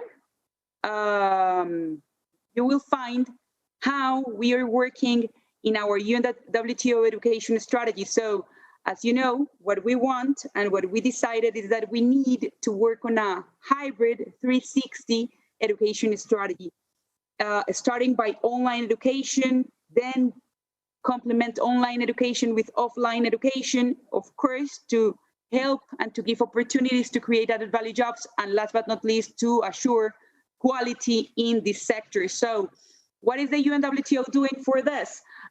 Regarding online education, we have the UNWTO Online Academy, that is a platform where top universities from all around the world can upload added value content in order to massify high-level content and help us to scale up the way people are educated. So people, after they do the courses there, get the certification of the top university and the UNWTO. For the time being, we have almost 10,000 students with us from more than 100 nationalities, but we need more. So of course, I encourage all the Europeans that are working on education today, that if you're interested, of course, contact us, because our goal is to scale up this until having 500,000 students in 5 years. So the challenge is huge, but I know that we can do it together as a team. Of course, because online education is not everything, but of course it's the first way today to open doors in tourism. We are working as well on offline education. So once you finish your journey with us in the Tourism Online Academy, we bring you the opportunity to come to our house to Madrid to still being educated, or to develop different courses and workshops on the field, on your countries, with our universities network. We work with more than 100 universities all around the world. So that's the way how we are mixing this. And we are working to develop an added value jobs platform to link the online academy with a jobs factory in order to help those that are proactive and that are studying for a better future to have at least some job opportunities and to be connected with those companies that are interested in hiring youth and talented minds that are educated for a more modern tourism. And last but not least, of course, we are still working. We have our certification process that is TED-Qual, where we have hundreds of universities all around the world that has been aligned with our tourism strategy. So with that said, this is how we see education today. We have to start by online education because, of course, it's the first path, then to jump by offline education and to add value to that first online journey, and of course to interact with the students in order to offer them job opportunities, because education is not only to serve and to promote and to train, it's an engaging process where we need people as well to be engaged and to see that education matters and that they have the opportunity to be engaged and to a good job in the mid-future. And of course, to see how quality matters and how certifications and how we monitor education is crucial in order to mind that gap that I already said, that is a strong gap that we have. But of course, that's our mandate as a UN agency. And of course, here we have Portugal today as the president of the council, but I have to say that Portugal is the co-chair as well of the UNWTO Online Education Committee. So once again, it shows how those talented countries full of tourism and innovation are committed on this 360 journey. And we know that, of course, with the aim and with the cooperation of the member states and the universities, that public and private collaboration, we can scale up the way people are educated. And of course, we can begin a new journey focused on delivering a more modern, sustainable, and of course, innovative tourism sector. So thanks a lot once again for your invitation today. And we will be pleased to work with you in order to scale up the way people are educated. Here I have a question that says where you can find everything regarding education. Everything is in the UNWTO website. And if you want to enroll some courses of the online academy, it's really easy. You just put in Google UNWTO Online Academy, and it's the first link that it appears. So I really encourage all the people that are listening to us today to enroll those courses, to lead by example, and to be the ambassadors of online education and tourism for good.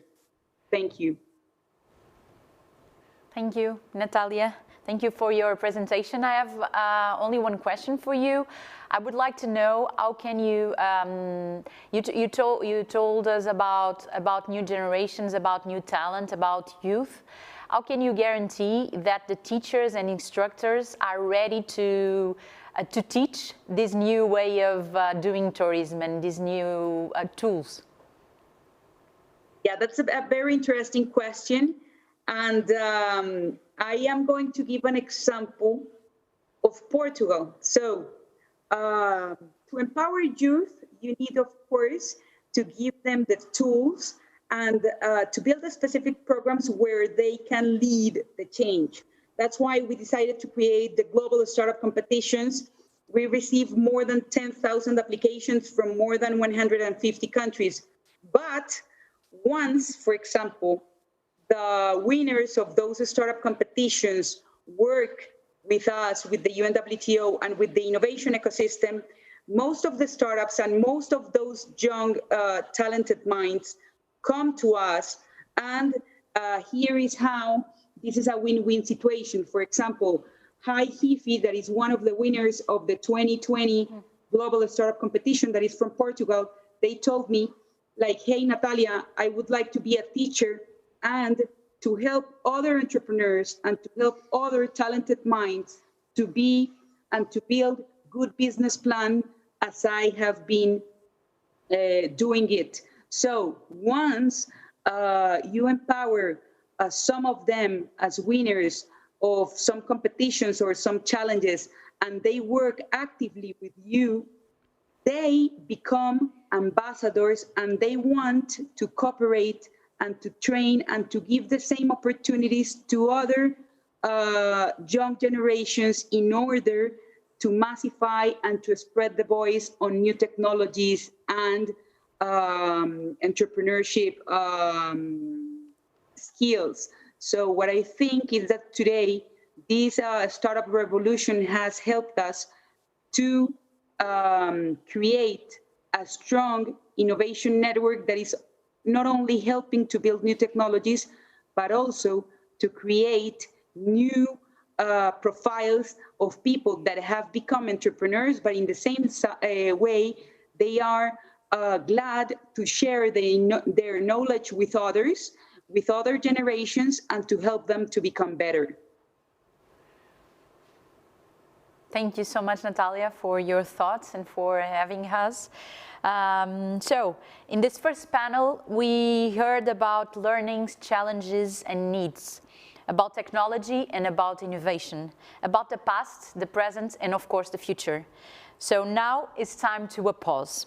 Grab a coffee, have a break, and come back with us to talk about tourism trends. See you in 10 minutes.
Hello everyone and welcome back to this international forum about education, employment and tourism in the European Union.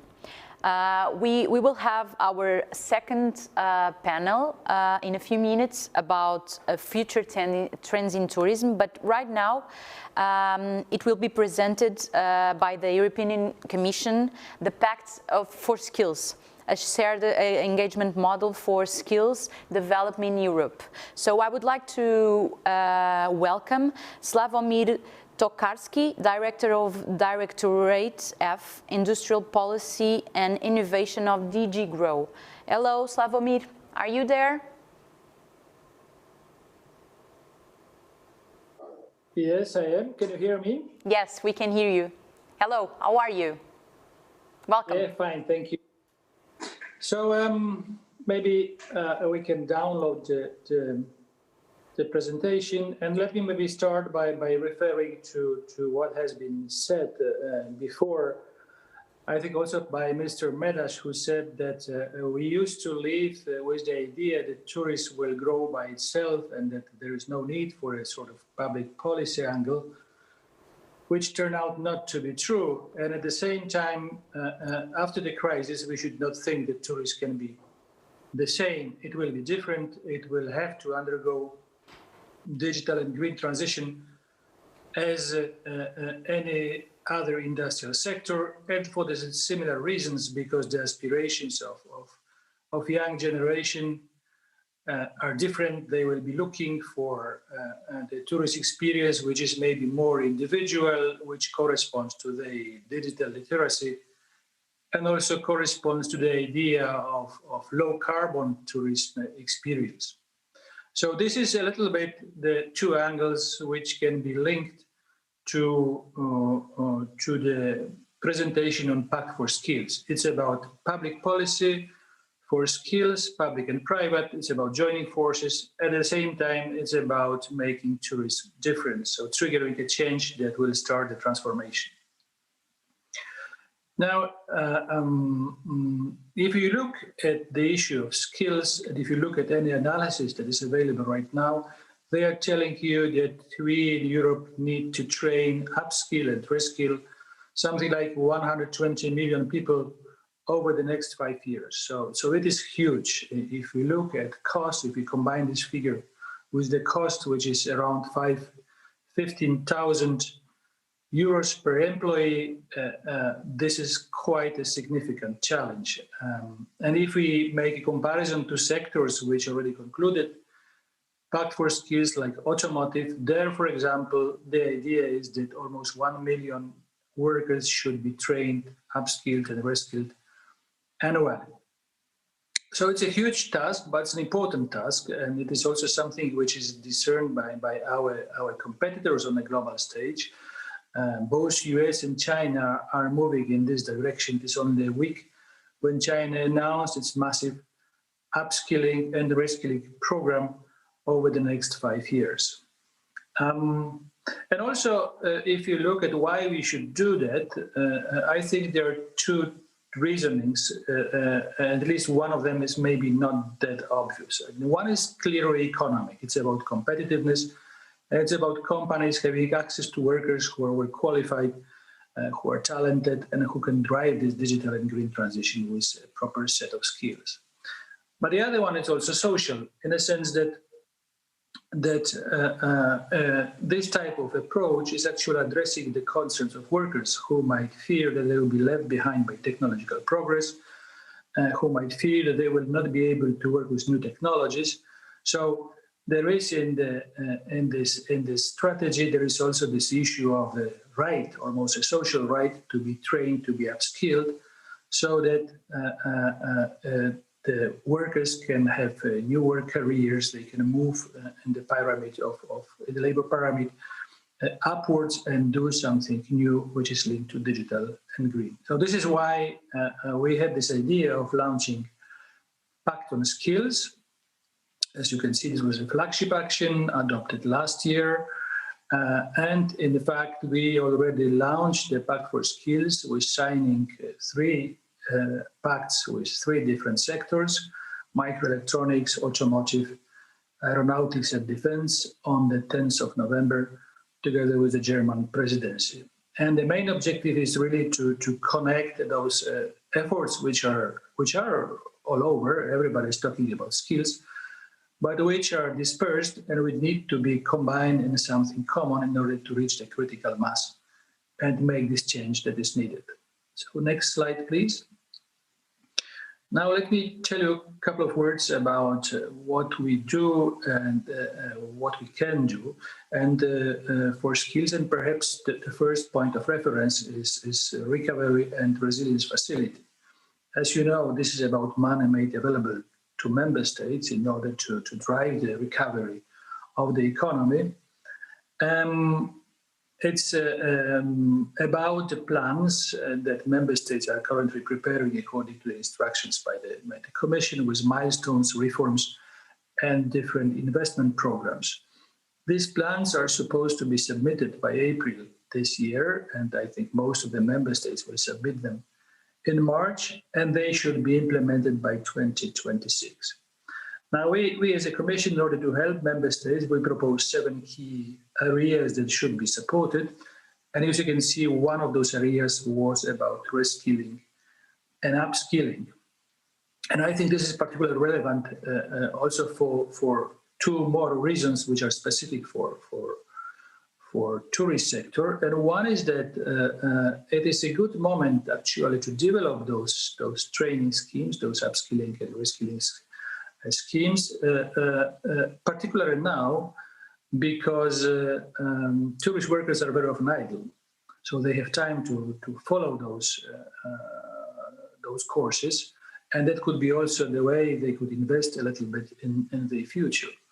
And I think the other issue which should make this model attractive, generally speaking, to the member states is the fact that it increases significantly absorption capacity, but at the same time allows to address the most imminent results of the crisis, that is the increase in the number of unemployed people, because we see that companies are laying off and probably will see more of it in the near future.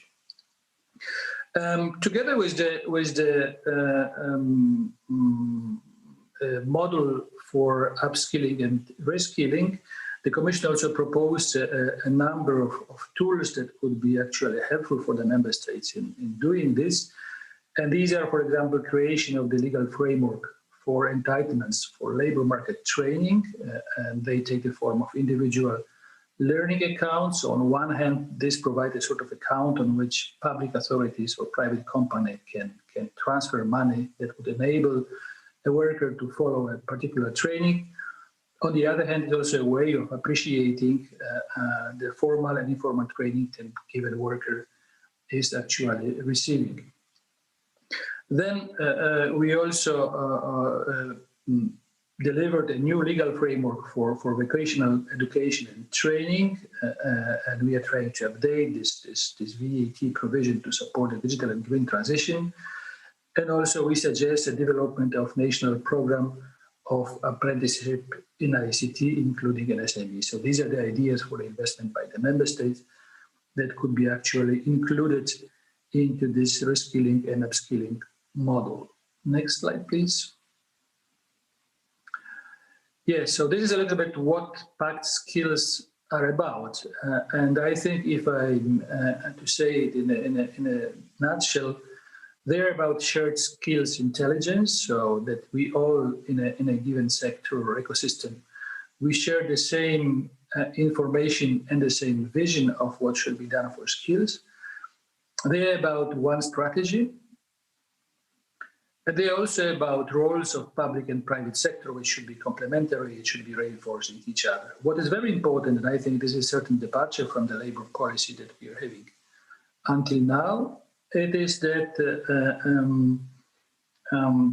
all this shall be done and prepared in anticipation of the changes in the labor market, so that we should be screening all the time what is happening in the ecosystem, in tourism, and constantly update our intelligence and constantly update our upskilling schemes, so that the knowledge that is given, the skills are given to workers are up to time and up to challenge.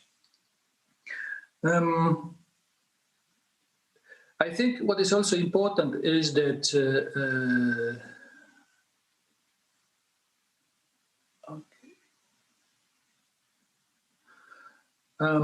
what is also important is that the Skills Pact can take a variety of forms.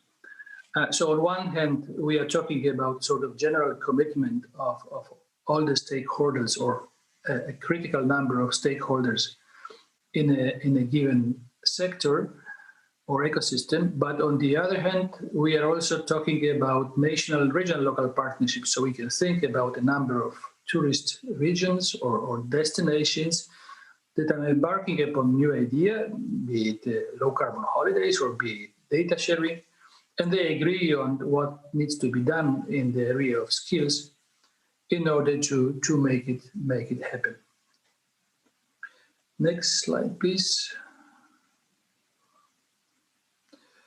What happened in November and what we foresee as a first step for every ecosystem is signing of the charter. And the charter is this vision that should be shared by all the stakeholders who decide to join the pact. And this charter also should include a first series of commitments that are expressed in KPIs, in key performance indicators, for example, regarding share of individuals benefiting from reskilling and upskilling, or the number of SMEs to be trained, or the number of people who are socially excluded. So we could think, for example, and this is more or less how it's going to work in the automotive sector, about large companies that are committing to upskill their own workers, and then public authorities, regions, or member states are using different sources of funding, for example, to upskill workers in the supply chain. Next slide, please. So what is the support that we as a Commission can offer to those who want to actually join the Pact for Skills? You can see that we'll be setting up in the second half of 2021 3 hubs. One will be about networking. The other will be about sharing knowledge. And the third one will be about guidance on access to different sources of funding. And our ambition would be to create one point of entry so that you are not getting lost in different funding opportunities. I think it's also important to see that we will facilitate the exchange between the Pact and national regional authorities. So it's not that once we launch the Pact, you will be left alone. We will follow, we will bring into the table national authorities of the member states who are interested, regional authorities, and we will act as facilitators for the further implementation of the Pact. Next slide, please. So this is, I mentioned already something about funding. The most immediate funding comes from REACT-EU, which is from the cohesion policy, but the majority of funding, as we see it, should come in this financial perspective from the new ESF Plus and ERDF funds. And I think it is important to note that for the first time, ERDF has can fund actually upskilling. So it is a sort of short-term upskilling that could accompany quickly industrial transformation.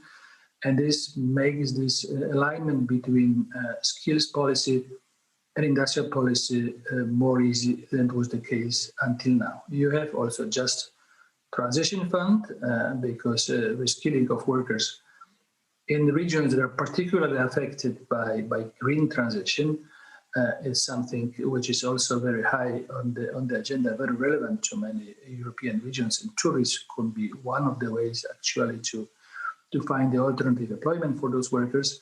And you have whole component in InvestEU, where there is so-called social investment and skills window that can be used for upskilling and reskilling.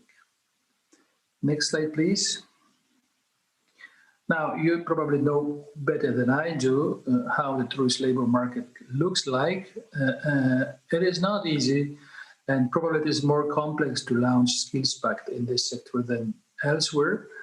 We do not have a situation like in defense sector or aeronautic sector or automotive sector, where we have a number of big companies that subscribe to the pact and then were quickly followed by all the other actors. Here we are talking about the sector which is to much greater extent created by SMEs. The connections, the value chains are relatively short, so they are often isolated. And there are only a few companies that count more than 250 employees. So it is also often the case that the employment in the tourist sector is perceived as something of lower quality due to low pay, seasonality, high turnover, and what have you. So it is, as a sector, it is more difficult. It probably requires also more work on our side in order to bring it to this approach that is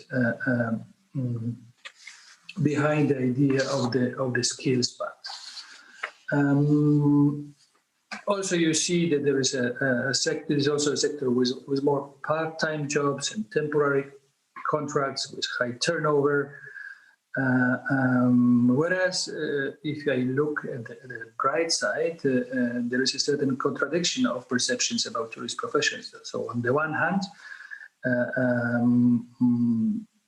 the qualifications from tourists are much appreciated by the other sectors due to the fact that they develop also many transversal skills in demand across occupations. For example, this orientation versus customer, interpersonal, intercultural communication.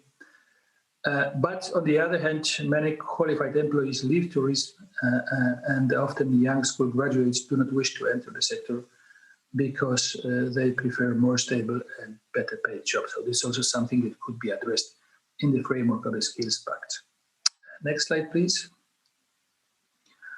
So voila, the Pact for Skills in Tourism. So that is why we think that this ambitious up and reskilling strategy in tourism will be essential to keep jobs both in the short term, but also in the context of the sustainable recovery and green and digital transition. We organized in October a European Tourist Convention, and this was one of the key messages coming from there. On the 29th October, Commissioners Breton and Schmidt hosted the roundtable on the Pact for Skills for the Tourist Ecosystem with all the senior representatives from the industry, big and small companies, and other relevant stakeholders. And I think that during the meeting, there was a sort of general agreement that Europe's tourism is really facing unprecedented hardship. We made the analysis of different ecosystems. Actually, tourism is the one that was affected negatively, most of them. But at the same time, okay, there is a need for the companies to keep their head just above the water. But at the same time, there is also this paradigm, this necessity of major structural challenges linked to the competitiveness in the longer term of tourist businesses, adoption of digital tools, work with data, also better access to the pool of talented people. So these are the type of challenges that the Skills Pact is facing, and this is a bit rational for the Pact for Skills in tourism. Next slide, please. So this is it, and just to sum up, Pact for Skills is something about taking action together. It can take different forms. It can cater for different situations, be it regional, be it national, be it cross-border. But I think most importantly, it is about joint effort that should really underpin the future of the tourist ecosystem. Thank you very much. Thank you so much for your presentation, Mr. Slavomir. We're going straight forward to our panel, and I would like to invite Natalia Avedik, Head of Sector for Strategic Planning and Implementation of EU programs and projects from the Ministry of Tourism of Croatia to join the conversation. Hello, Natalia, are you there? Welcome.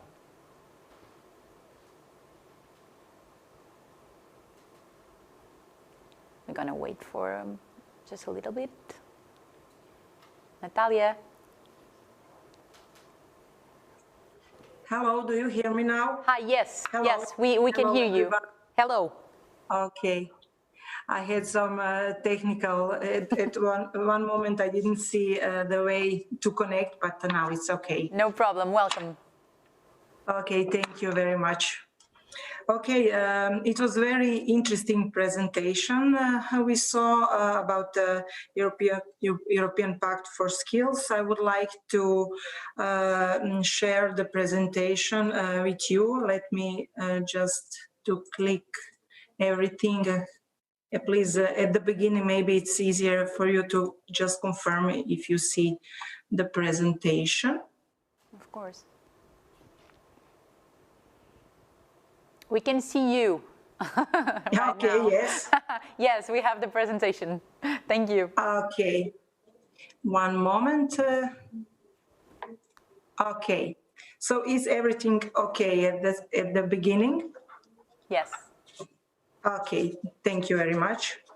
So we can start. As you all know, tourism is one of the largest sectors of the Croatian economy, and the impact of pandemic crisis on tourism and hospitality sector was severe.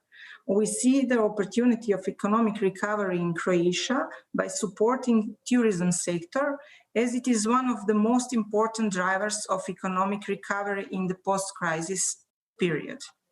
Due to above, it is necessary to increase the sustainability and resilience of Croatian tourism by implementing reforms and activating investments that will positively affect the development of new tourism products, attract new market segments, and more even regional distribution of tourism, all in order to reduce seasonality. To boost the recovery of Croatian tourism, it is crucial to adapt businesses to new conditions arising from coronavirus crisis, using innovative approach and technologies. And in the end, it is of the most importance to prepare human resources to be able to respond to the challenges tourism sector faces. I would like to take this opportunity to present you the key findings from our strategic project called SmartMed project that Croatia is implementing together with partners from 9 countries in the Mediterranean.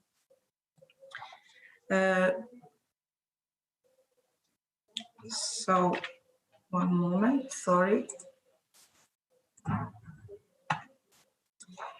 Our ambition with the strategic project is to influence relevant policies with concrete actions and examples, contributing significantly to the progress of the raised common issues, not only within the partnership of the project, but also throughout the Mediterranean area and even the European Union. The achieved results in coordination with governance platform project, thematic communities and the horizontal project of the same team should feed the debate for the next programming period to become a reference for national and regional programs working on the same subject. The most important output of the development of the SmartMed project is the development of common SmartMed tourism business model for the Mediterranean area, taking into account common needs of the region for sustainable tourism, collaboration of the model to fit the needs of partners countries, testing of the model through innovative pilot initiatives for reusable results that will be mainstreamed through e-learning platform and built into national and EU policies. Within the project SmartMed, smart tourism was defined using 4 key pillars: sustainability, cooperation, and participation, technologies, and of course, human capital. All these 4 areas encompasses a number of key areas that are analyzed through the project. First output of the project is state-of-the-art analysis of Mediterranean skills and tourism competitiveness.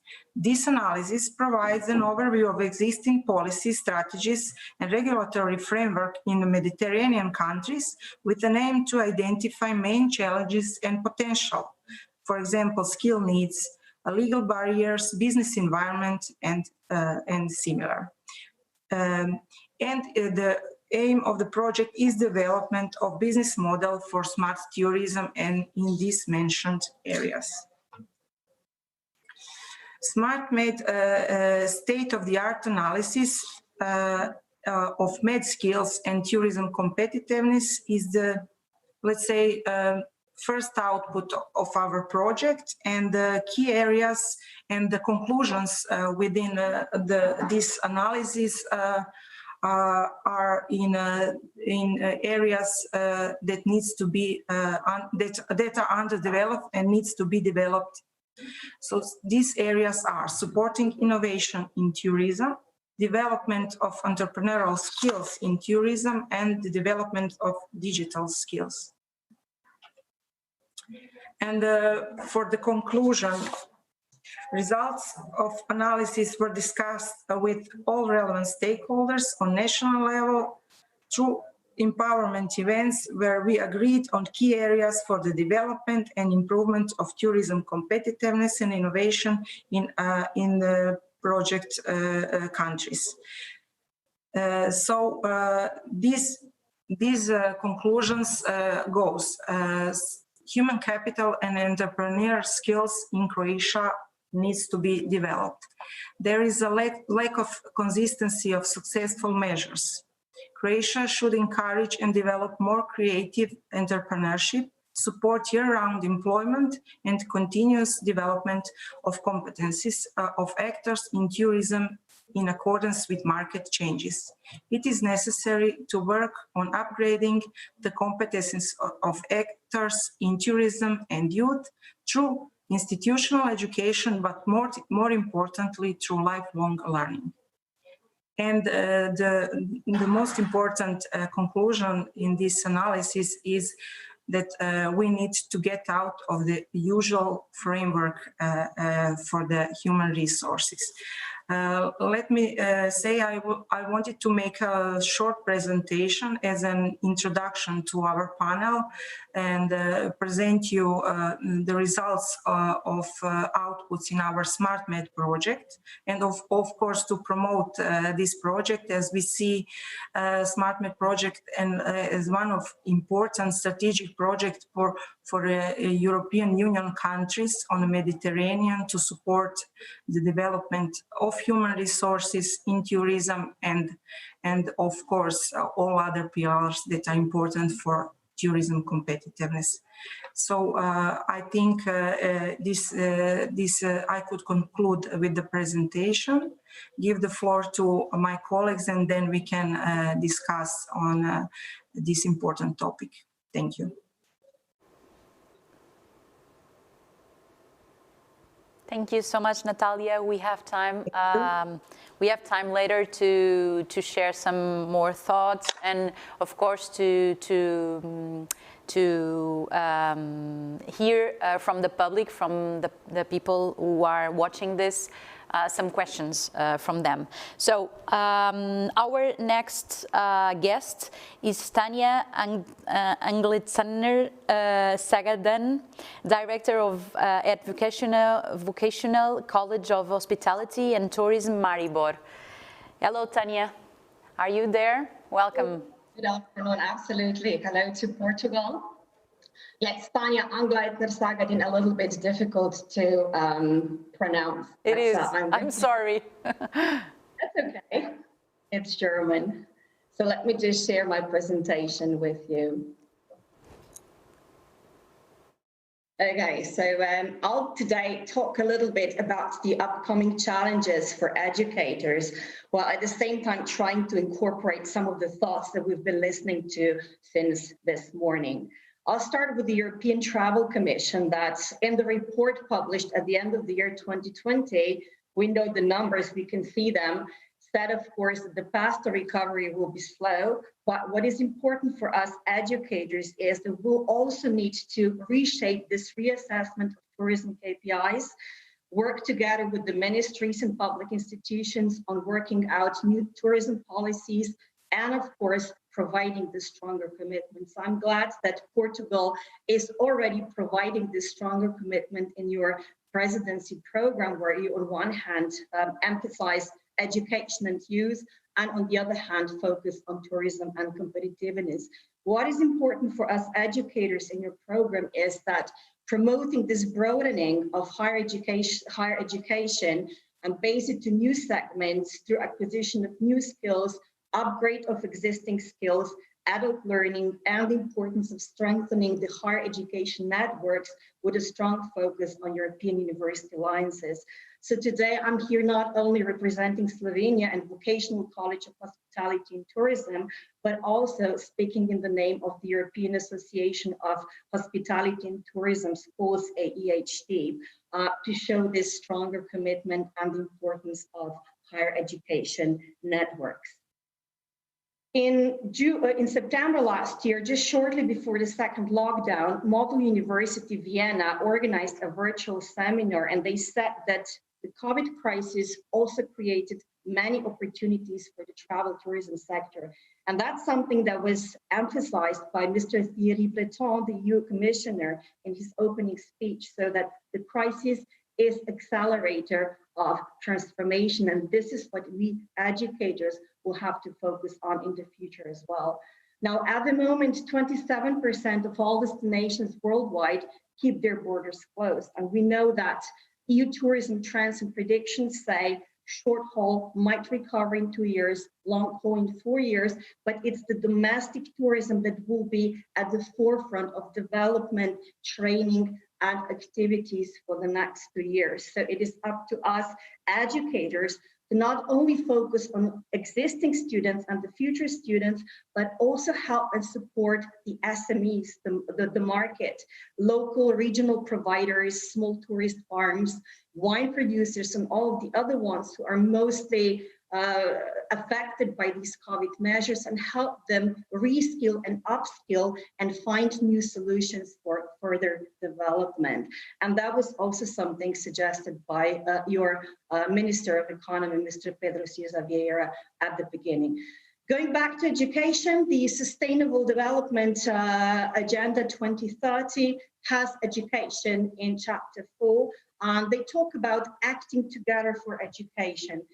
So for us, this is now the time to prepare the young ones, the young learners, for future challenges. But ladies and gentlemen, I don't think that people know the numbers that are behind it. So do you have an idea of how many young learners have been affected by COVID because of closure of schools?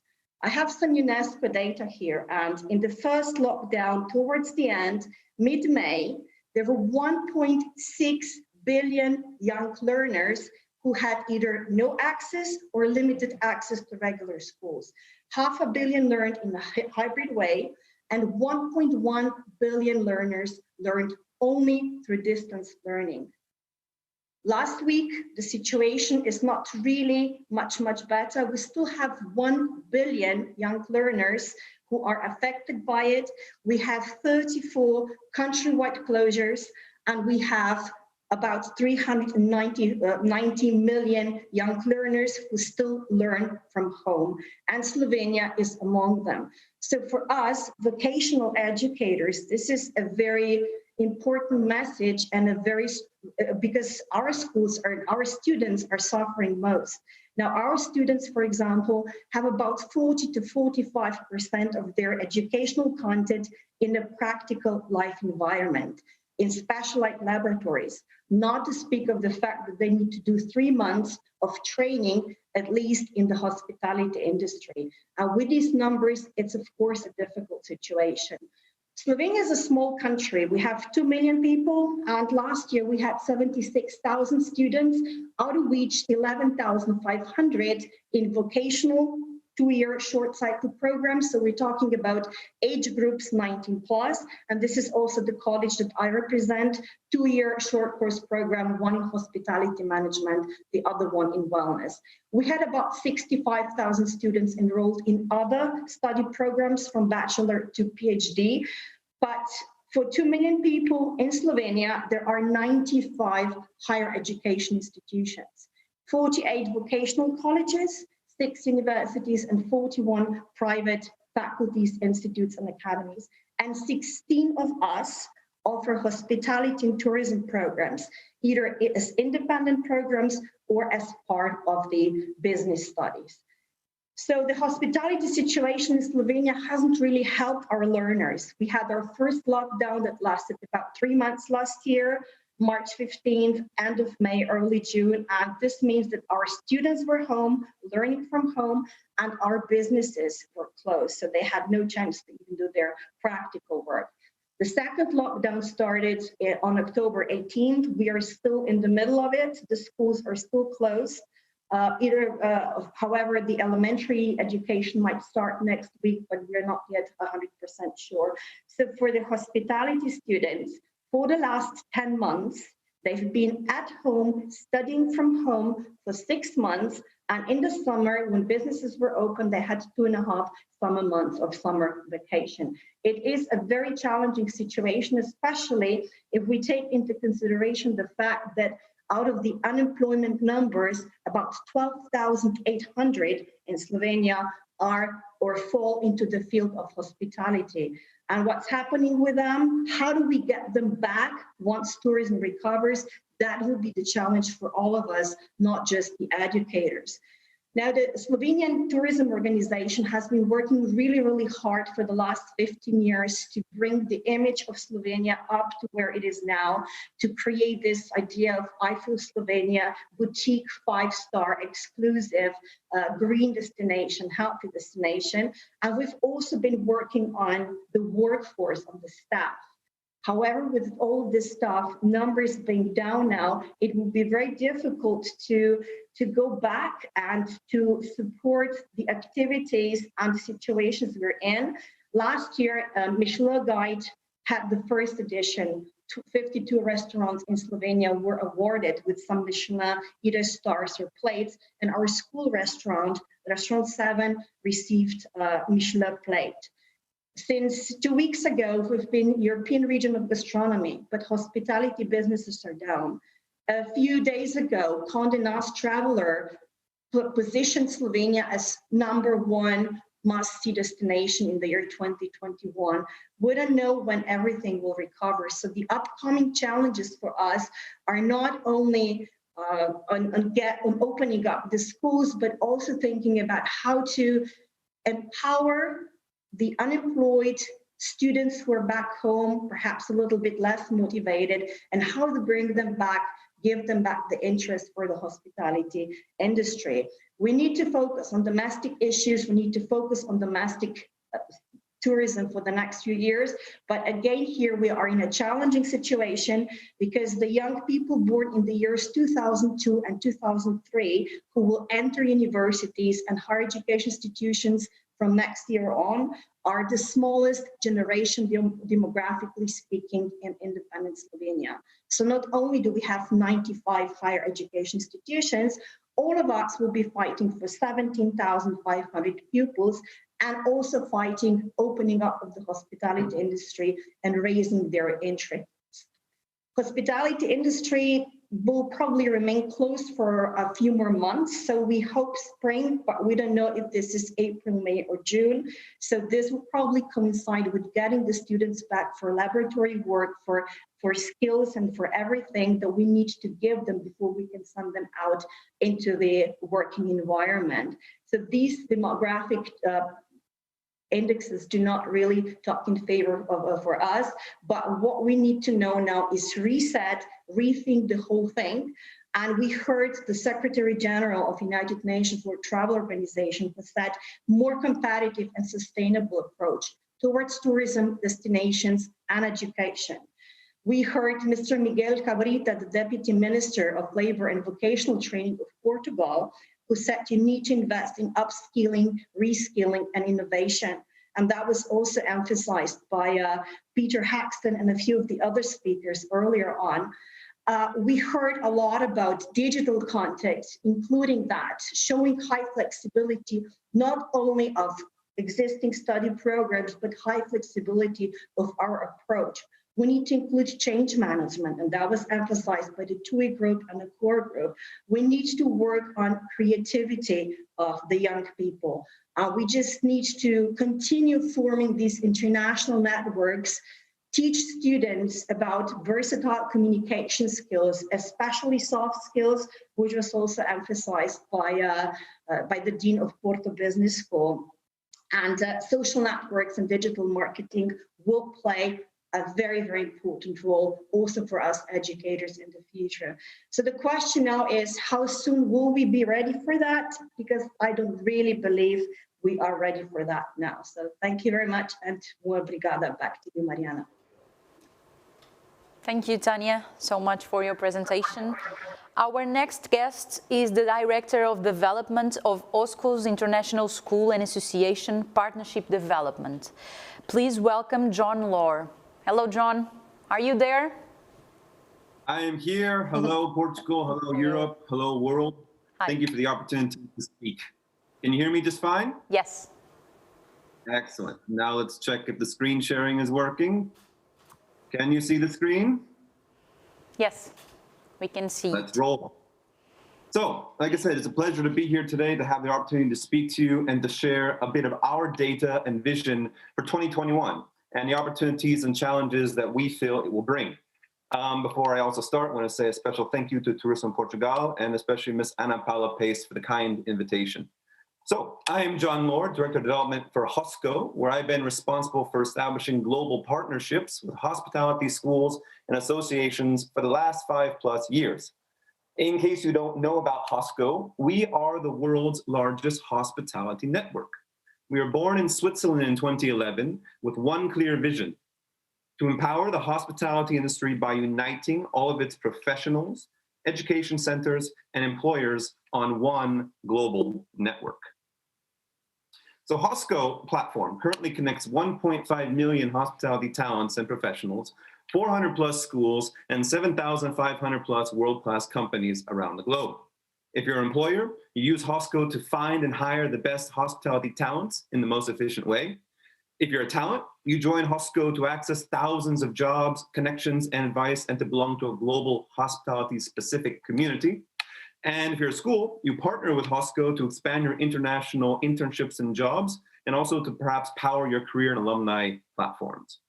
So given that, today, I would like to share with you some perspectives and insights which we have gathered from our hospitality talents, employers, and schools on HOSCO regarding what the future holds, and also demonstrate to you some of the actions we have taken to meet the demands of 2021 and beyond. So let's talk about 2020, or rather, let's not. I think we can all agree 2020 was science fiction for the hospitality industry. Never before has the industry seen such a drop in tourism activities, as indicated here by this UNWTO data. This in turn had dire effects on the hospitality talents, employers, and schools. But already in 2021, we have had sufficient reason to believe that the hospitality industry will recover and to be optimistic. Number one, predictions show recovery on tourism arrivals, although at different velocities, again seen here in the UNWTO data. Number two, we all know vaccines are rolling out worldwide. Number three, key markets are recovering, specifically the Middle East and Asia.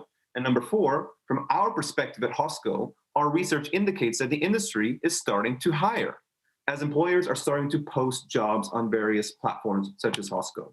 On our network, the top 10 departments with the most job openings are sales and marketing, F&B kitchen, F&B service, management, housekeeping, and front office. And the top 8 active job categories that were opened on HOSCO and published in the past 3 months are cooks, spa and wellness, housekeeping, server, guest relation, sales, and bartender. So simply said, if employers are starting to post jobs, they're also starting to hire. So in our opinion, the question is not when will recovery come, but rather how will we deal with the pending talent shortage? It was already the case before, and now that many skilled professionals have turned away to other sectors during the crisis, the skills shortage might be even wider once the industry gets back on its feet. So in anticipation of the recovery phase, the coming talent shortage, and the needs of our talents, schools, and employers, we have taken the following actions.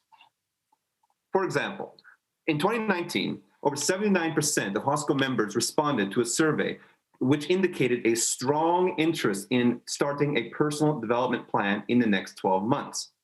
Understanding that continued learning is a key need for our members, and this has also been echoed by many speakers today, we have partnered with some of the leading course creators and providers to give our members upskilling and ways to retain their talents and build new talents. We've done this by launching our HOSCO course directory, which currently features courses on hospitality skills, but also hard, soft, and business skills. And these are sourced from some of the most respected providers around the world. So results of our Hospitality Pulse, an employer sentiment survey conducted in 2019 to our employers, showed that when the recovery comes, the ability to hire talents even more quickly and efficiently will be higher than ever before. So considering this, and that talents will be investing more in micro courses and skill builders, we are also joining the movement to make skills visible. And we're doing this by partnering with two major groups, City and Guilds, a global leader in hospitality skills development, and Credly, an end-to-end solution for creating, issuing, and managing digital credentials. The idea here is to bring the world of digital badges and certifications to our platform, to our partners, and to our employers. Digital badges will allow HOSCO talents and any talent to showcase their certified skills, and employers, therefore, to search for those skills and better match job offers to talents. And speaking of digital skills, once again, this has been reflected in today's discussion, we also feel that digital skills will start to permeate the hospitality education and training sectors. And we see the most important digital hard hospitality skills, we focused on coding, data analytics, social media management, digital marketing, content creation, and SEO. And for all the hospitality skills associations and groups listening right now, if you're not offering these kind of programs, look into it. These are going to be in high demand from young people entering our industry and from industry employers themselves. And for schools, after reaching out to over 100 of our key school partners, many indicated a strong need for better online learning materials. So in response, we partnered with Lobster Inc. to make their online industry training courses available to education institutes and associations for the very first time. If you don't know about Lobster Inc., for over 20 years, they've been helping the world's major corporate brands such as Marriott, Hilton, Accor, Kempinski Hotels, and more to train their internal staff through their online learning platform and their content. Over 1 million registered learners across 140 countries are currently utilizing Lobster Inc. programs. But now, schools can adopt the Lobster Inc. courses and content to support their current and long-term online learning strategies. But they can also do it to supplement internships and experiential learning requirements, which because of the pandemic have been either delayed or greatly disrupted. And they can also adopt this turnkey content to build their own micro courses and certifications. In addition, we're talking to we're also trying to make Lobster Inc. available to national association groups and associations to support the retraining and hiring needs of smaller businesses and their employees. On Lobster Inc., you find 180 online courses composed of 1,570 micro lessons, totaling 200 plus hours of learning in all areas of hospitality. So once again, our goal is to be the conduit of Lobster Inc. into the hospitality schools and into the hospitality associations of the world, to equip the students, to equip the talents, and to equip the SME businesses. Finally, the pandemic has shown that hospitality learning can happen anywhere, but with this has come a challenge to the traditional model of hospitality education. Many schools indicated the coming recruitment crisis. I think what Tanya mentioned earlier illustrates that. There's a lot of schools in Slovenia, but not enough students to fill them.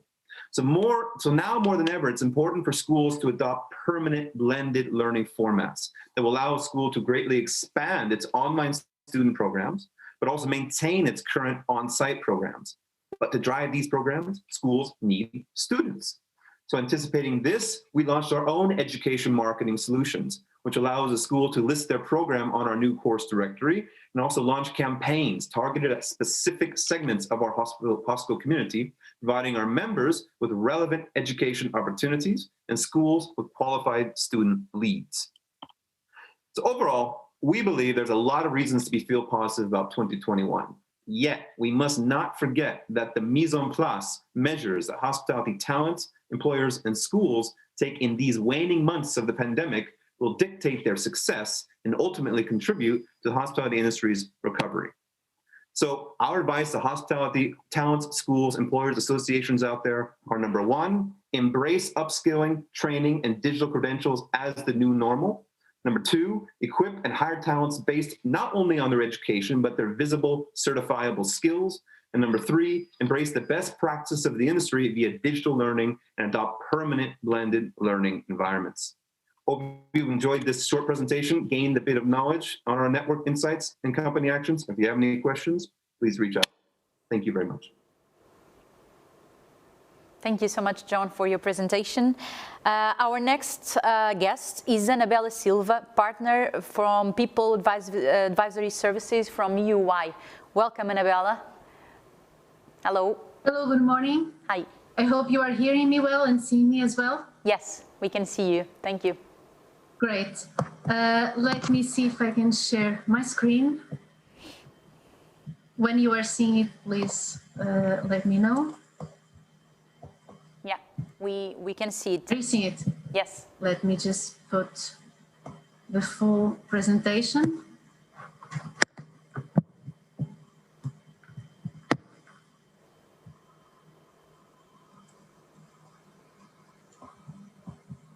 Okay, great. I hope you are seeing now in full screen. Yes. So first of all, thank you. I would like to thank Turismo de Portugal for the invitation to join this roundtable and to give a warm welcome to the other members of the panel and to the participants in this forum. I hope you are all safe and healthy. Tourism has been, as we have been discussing extensively today, one of the sectors most heavily affected by COVID-19.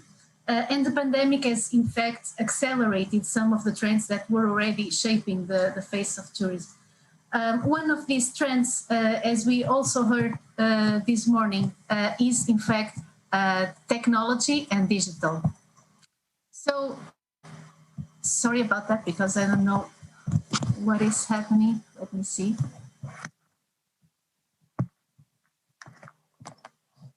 Are you seeing the presentation? No. We see a black screen. Yes, I don't know what is happening. Sorry about that. Can you change the slide if it's possible to see if if it's a problem with this slide or with all, let me check. All them. Okay. Now are you seeing? Yeah, the first one is yeah, we can see it now. Great.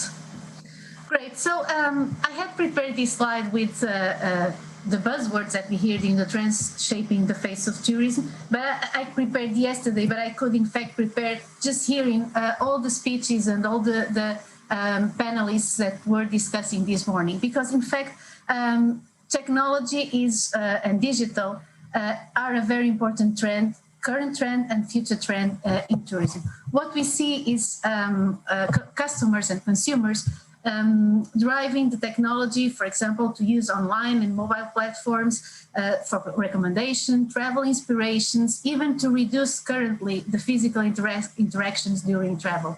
We also see companies using business and data analytics to increase the consumer knowledge and also to customize travel experience. Cybersecurity is becoming also more important, particularly as remote work has become most extensively used due to the COVID-19, and identities are also being digitalized. Automation will change the nature of the work, the job positions, and the skill sets that are going to be required for human employees. On top of this technology trend, we also see other trends that we discussed today. The health and safety are becoming paramount in this new era, but we always also need to rethink tourism through the sustainability lens. Another point that is important to note is that tourism business will also develop local partnerships to design authentic experiences, as we all know that this will be an increasing expectation by travelers, or even offer these experiences virtually, if that is possible, of course. This crisis has also shown the need for a multi-skilled, technology-enabled workforce in the tourism business. Moreover, it has also created an opportunity in some cases to hire remote workers abroad. So now the war for talent is not only local, but is also global. Business will need to target a diverse skill set among employees to plan for workforce continuity and reallocation in case of future disruptions. Investment in digitally upskilling the workforce, cross-training employees in a wide number of topics, retaining and attracting digital talent will be the key for the success of the tourism business, as we have also been talking. I would like to spend a couple of more time just to talk about innovation and digitalization, because I know that this has been a trend already affecting tourism. But the COVID-19 has in fact acted as a catalyst for bringing new technologies and integrating new technologies. Just as a note, according to a study from Oliver Wyman and the World Travel and Tourism Council, we have some interesting statistics to share. For example, 69% of people used video conference for the first time during COVID-19. 44% of travelers said that they now spend more time browsing on social media. 66% of consumers are using less cash and more contactless payments. So what we see is, in fact, a digital adoption and consumption are rising. There is an acceleration to move to touchless, and new technologies are merging with existing technologies and as well as with the physical world. So, for example, we talk about wearables, we talk about virtual reality, augmented reality, just to name a few. And advances, of course, in automation, through robotics, machine learning, and artificial intelligence are going to disrupt the market, the labor market. In this impact on innovation and digitalization, what will this mean for the workforce in the tourism business? Digital transformation will imply an increased demand for employees with a digital and technical skill set, even though, of course, people and soft skills will remain still critical for the tourism business. Higher education institutions will need to respond to the technological challenge, and they are already, of course, as we have seen in the presentations before, thinking and acting on it. Curricula will need to incorporate technological competencies. For example, universities could offer robotics, artificial intelligence model in the training for tourism and hospitality programs. Also, companies will need, and are also now, we heard Accor, we heard TUI, investing in upskilling and reskilling their own employees, offering online courses on topics such as business and data analytics, innovation, coding, web development, social media. These are all the topics that are interesting. And employees, they will also need to invest on their own upskilling programs. Not in many cases, what we are seeing is that not in the full certification programs, but for example, on skill-linked courses, so on short programs such as John was discussing before. Besides this innovation and digitalization, another trend that is important, has a wider impact in the workforce in tourism business, is the change in demands of travel, the evolution of the demand. What we saw in COVID-19 is that the pandemic has changed traveler inclination and behaviors. And in fact, the tourist business in the past has always been able to follow and to, in many cases, anticipate some trends. Currently, the various travel restrictions, the fact that some people have concerns about traveling, have gave room to the rise of the domestic and regional travel. As we all discussed also this morning, the international travel will take some time to recover. In these uncertain times, flexible working arrangements will likely be extended to cope with ambiguity in demand and also with the need to temporarily reallocate people to higher demand functions or regions in order to minimize gaps once the business returns to normal. Looking ahead, the workforce will need to be more flexible, potentially working across functions and regions, and this will mean a higher need for cross-training. So as the sector moves towards recovery, training and educational resources will be needed to put in place to facilitate upskilling and create a more resilient workforce. Among others, the public and the private sectors should focus on digital skills as well as soft skills. We heard this morning, and soft skills such as critical thinking, problem solving, communication, creativity, agility will be very important to deal with these changing demands. Also, change management has been mentioned, and it is also a very important. And one very important aspect to consider is the sense of urgency in the change of the workforce skill set, as the future of work is in fact now, and it is up to all the stakeholders to make this change happen. And to end this presentation with a call for action, I would invite you all to watch a video. So if we can watch, please, the video.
Thank you, Mariana. And now over to you. I don't know if you have available to answer any questions you may have. Thank you, Annabella, so much for your presentation. We're going to have now like 10 minutes to discuss these issues, to discuss your topics. And I would like to start with Slavomir Tokarski. And to ask him about how can training and education institutions fulfill the green and digital ambitions for the Pact for Skills that you presented today?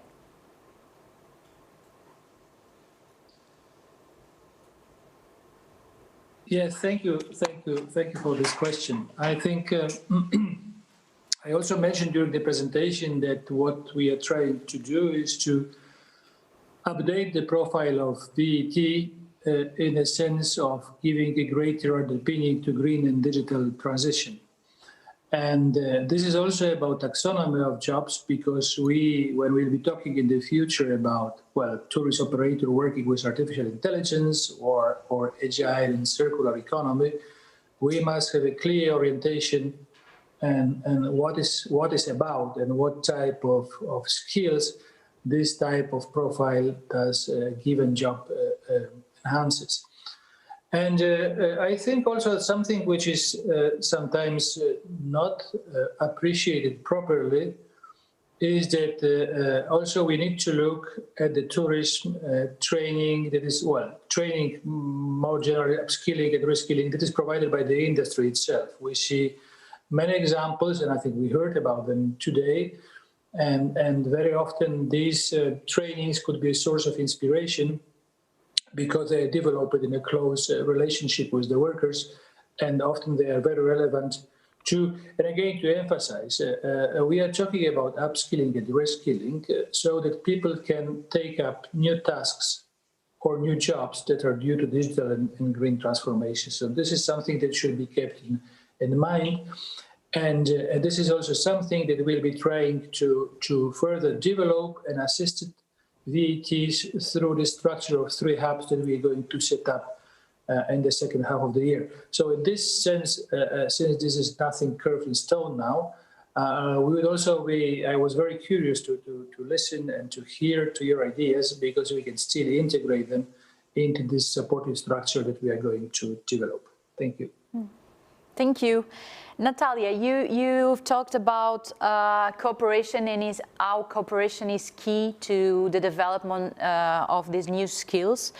How have you been cooperating with your neighborhood countries concerning tourism human resources qualification? How are you working together?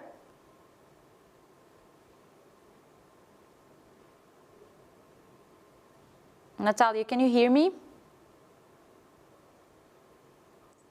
Yeah. I'm just speaking without unmuting, sorry. Okay. As you saw from the presentation, we have actually a SmartMed project with 9 countries, 9 European countries involved. So basically what we are doing now, and it's an ongoing project, but we are definitely developing a business model taking into consideration problems arise also from this coronavirus crisis, and also the trends in tourism that needs to be supported in the development of human resources. So we definitely work together, and we hope that we will develop, let's say, a business model for a human capital, for human resources, that we that we will take all the challenges in the European countries regarding the human resources, and we hope that we will find a solution and approach that will fit all, and of course to react as quickly as possible, and because we all see that action needs to be done very quickly. So this is also important. Together with the SmartMed project, we have an initiative in Croatia. We have 6 competence centers for human resources development in tourism. They are all working in different areas of human resources in tourism, and we have a very good connection and cooperation with other education and competence centers throughout Europe. So, for example, our Dubrovnik Competence Center have a great cooperation with Basque Culinary Center in San Sebastian. So we are now seeing the possibility to work together and to share knowledge and to answer all these challenges that are ahead of us together. So I think we work together definitely on this matter. Thank you so much. Tanya, Slovenia has participated in this initiative, Pact for Skills. How was the experience to help, to coordinate this work? Well, the Pact for Skills project is one of the flagship initiatives under the European Skills Agenda, and Slovenia participated very actively in a few of the actions. What was the emphasis on at the beginning was that in a lot of the countries, the potential of vocational education hasn't been fully explored yet. I'm not talking so much about vocational schools for age groups between 15 and 19, but mostly about vocational colleges, these two-year short programs. Just for information or illustration, graduates of vocational colleges can in Slovenia earn 40% higher salary than bachelor degree graduates. So there is an important fact that we should discover and really emphasize our efforts on, because I think that vocational education has been largely neglected in a lot of different policies. We were coordinators or worked together on the European Skills Week that took place in early November. And what was emphasized there was we need a fresh approach to vocational training to make it more modern, more attractive flexible, and as we saw today, digitally fit for the digital age. So we need to boost the digital skills as well. But some of the smaller projects that Slovenia took over, the Association of Higher Vocational Colleges in coordination with EURASHE, so this European agency, is mentor trained, because not only do we need to train and teach our students, but we need to train our mentors in the hospitality environment as well. So there are two projects relatively important for that: mentor train and apprenticeship track. So these two have been at the forefront of the activities in Slovenia. Thank you. John, you talked about the effects of the COVID pandemic. What are the future trends in the sector? Yeah. So are you relating to schools, talents, or employers? Because each one's a little bit different. But I think, as we've discussed pretty detail today, is for the schools, they need to adopt a permanent blended learning solution. And that's also makes sense for the schools. Think about, and you probably maybe heard of it, you know, these Harvard online courses or MIT online courses you can take. One of the reasons people take it is because of the quality. The other reason is because of the brand. So I think a big trend in future education after COVID is going to be brand driving education interests as well as content. And that's why the schools need to move fast to get their brands out into the digital world instead of just the on-site world. Yeah. From the employer perspective, I mean, I think everyone agrees that when this thing comes, we need people, and we need people fast.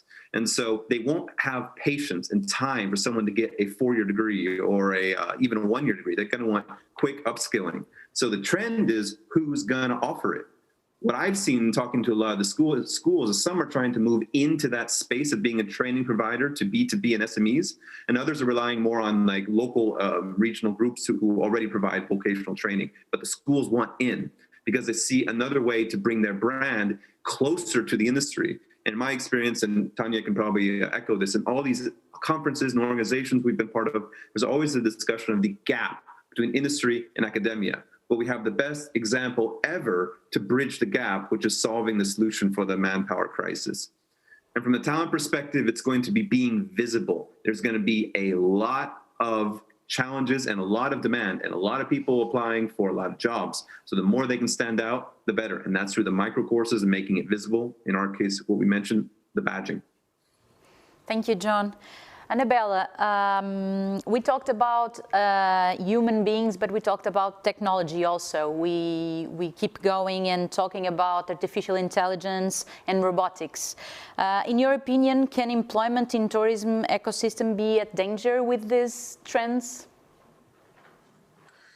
Well, introduction of automation technologies, which includes, but it's not limited to robotics, raises in fact in some people concern of job losses and technological unemployment due to the replacement of humans by robots or by other automation technologies. However, there is always two sides of one coin, which means that automation can also have a positive impact for creating value for customers and shareholders, for improving health, improving well-being, quality of life. The impact of automation in jobs in tourism is not as straightforward because there is, first of all, tourism services are heterogeneous, so you can have one process that can be implemented in many different ways in different companies. Also, there is the human element to it, which is usually in tourism. There is the need for empathy, for communication, and in those type of activities, in many cases, it's difficult to be automated. Secondly, and third, in tourism businesses, there are also processes that are very different. You have the front end processes, you have the back office, and the front end, as we mentioned, are more difficult to automate. So, in the net calculation, the impact of automation in tourism will depend on the balance between two factors, the replacement factor and the enhancement factor. So if we are talking about low value activities that can be automated, and that will be the most significant effect, in fact, will have a negative impact on jobs. If you can have an enhancement and use automation and technology to build the capacity in tourism, then you will have a positive effect. independently from the different views you may have on the subject. In fact, there will be a change in the nature of the work, and this will also imply new managerial skill sets. So the leadership will also have to adjust in order to reorganize operational processes and to overcome some resistance by customers and employees. So in a nutshell, automation can bring a lot of positive aspects. There are also some concerns that needs to be addressed, but this is why education and learning will have a very important role to play in this area. Thank you, Annabella. Thank you for all our guests that stayed with us this morning. Thank you mostly to you for watching us. To close this forum, I would like to welcome Rita Marques, Portuguese Tourism Secretary of State. For this side, take care, stay home and be safe. Thank you. Thank you so much, Mariana. Dear European Commissioner for the EU Single Market, dear Thierry Breton, dear Secretary General of the UNWTO, dear Zurab Pololikashvili, dear colleagues, Minister of State and for the Economy and Digital Transition, Pedro Cisa Vieira, and Deputy Minister of Labour and Vocational Training, Miguel Cabrita. First, I would like to thank all the speakers and, of course, the moderator for their insightful discussion, enlightening discussion. I also like to extend a warm thank you to all of you that attended this event.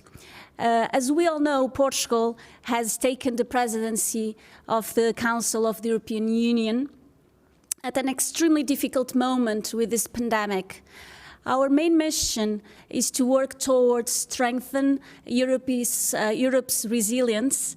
That's why we presented our 5 key priorities for the EU: resilient, green, digital, social, and global. Within this axis, it will be our priority the implementation of measures aimed at a robust recovery of European economies, as advocated by the roadmap for recovery, and to respond to the social and human dimension of this crisis in a flexible, agile, and inclusive way. We are now facing a new lockdown and fighting hard to contain the pandemic across Europe and across the world. Once again, the EU, must improve its inner articulation in order to avoid sudden decisions on border controls, different quarantine requirements, harmonizing recognition of tests, and take advantage of the benefits of the ongoing vaccination process. Like we did last spring, we still believe that deeper and effective coordination in EU would offer clarity and predictability to all stakeholders and citizens and promote confidence in consumers. With the high pandemic numbers we are facing now across Europe, our main efforts will be on cohesion and an even greater communication and coordination with public and private efforts or aligned. Massive use of technology, of course, to maintain safety and, on the medium term, increase training and education towards a new and different future, a better future after this pandemic. We are aware of the competitiveness numbers and the competences defined in the EU treaties for tourism, but tourism touches such numerous critical aspects within the EU competence, like EU single market, digital single market, competition, free movement of people, mobility, financing, that it cannot be seen as an outside subject. I'm also convinced that tourism ecosystem will play a key role to accelerate Europe's economic recovery, with strong inputs to the European Green Deal and digital agenda in order to consolidate its position as the world leader in tourism. In this context, it is clear that recovery of the tourism industry must necessarily be supported, financially supported, given the serious situation and major job losses in the sector and its implication to other sectors and to all the economy. To this end, we must create the conditions so that the next generation EU package can be on side of tourism, can be outside of tourism companies and help them to maintain jobs and remain competitive in a very new, dynamic and changing environment. Having said this, I would like to tell you a little bit about the motivation behind this forum. When we started thinking about the events of the Portuguese presidency, we immediately identified the need to look at qualification in tourism. In fact, as all professionals, as all professions, qualifications and training are essential for high-quality performance. And truth to be told, there is no good tourism without good professionals.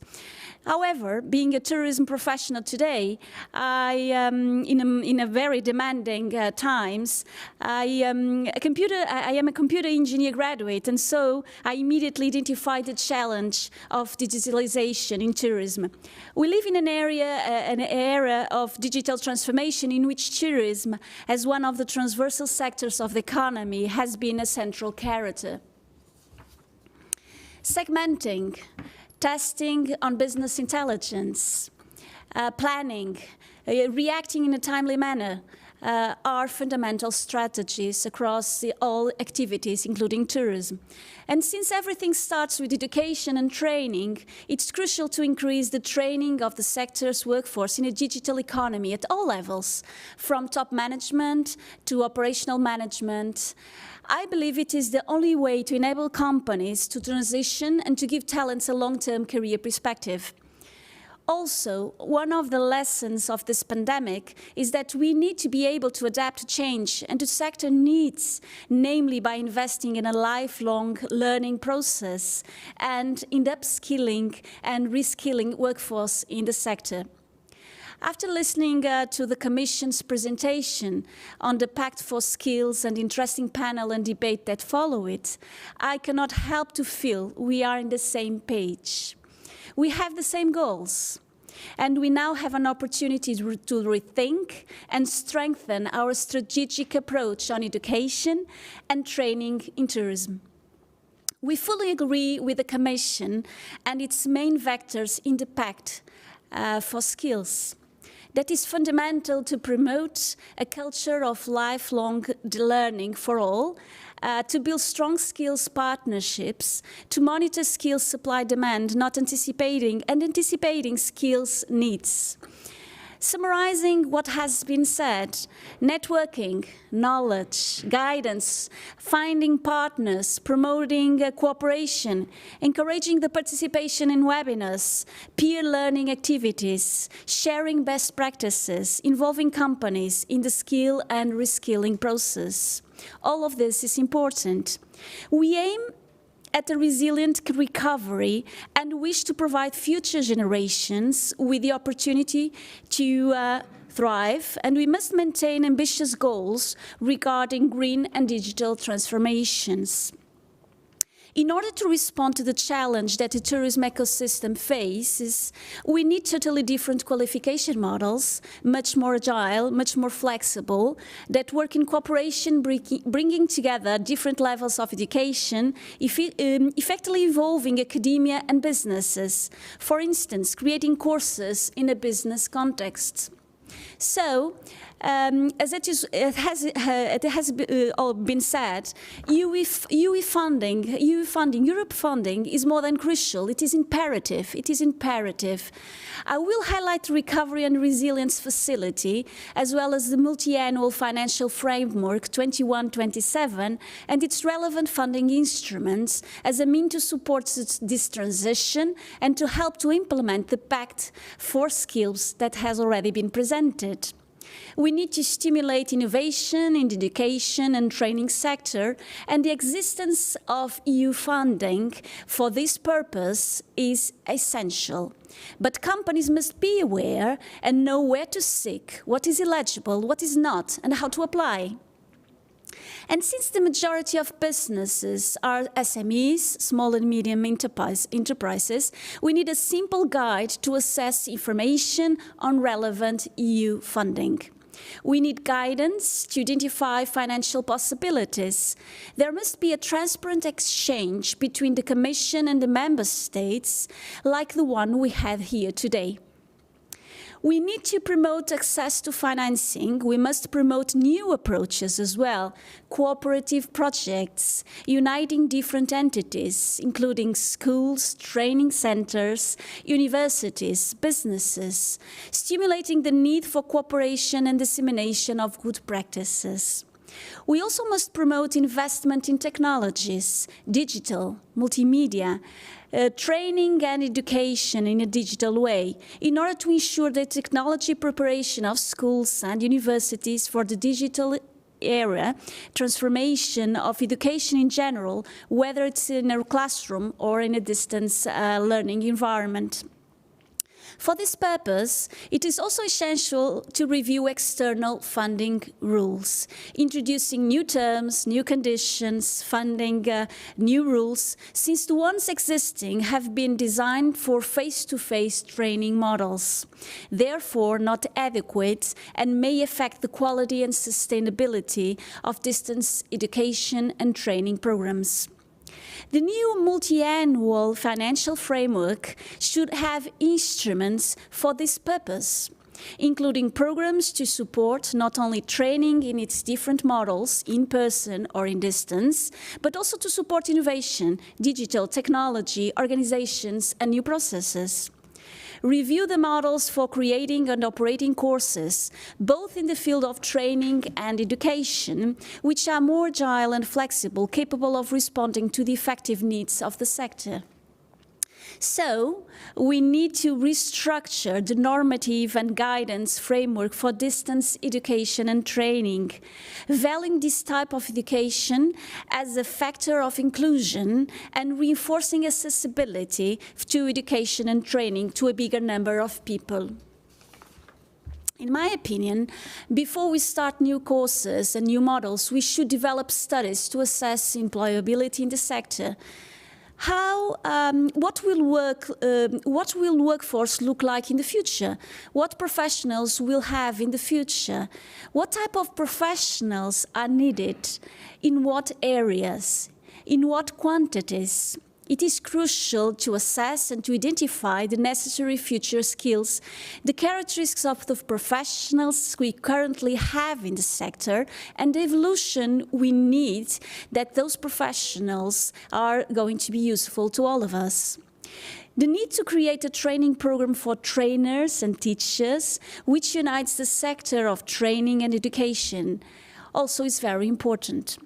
At a national level, I would like to highlight some examples of what has been done here in Portugal, along with Turismo de Portugal and its Hospitality and Tourism Schools network. The Portuguese government, aware that together we will overcome this troubled phase, has actively contributed to the balance of the sector with some measures appropriate to the crisis caused by this pandemic, with life support financial measures, namely some credit lines for micro and small-medium enterprises. But we have done more. The Portuguese schools of hospitality and tourism quickly implemented a set of extraordinary measures guaranteeing students online education and suspension of tuition fees to all students. We continue to invest in the training of the sector through online sessions, such as the BEST program. BEST stands for Business Education for Smart Tourism. This is a program dedicated to the most varied topics, including digital and sustainability, of course. We also launched the online certified executive training program designed to support companies in identifying concrete measures in each business area.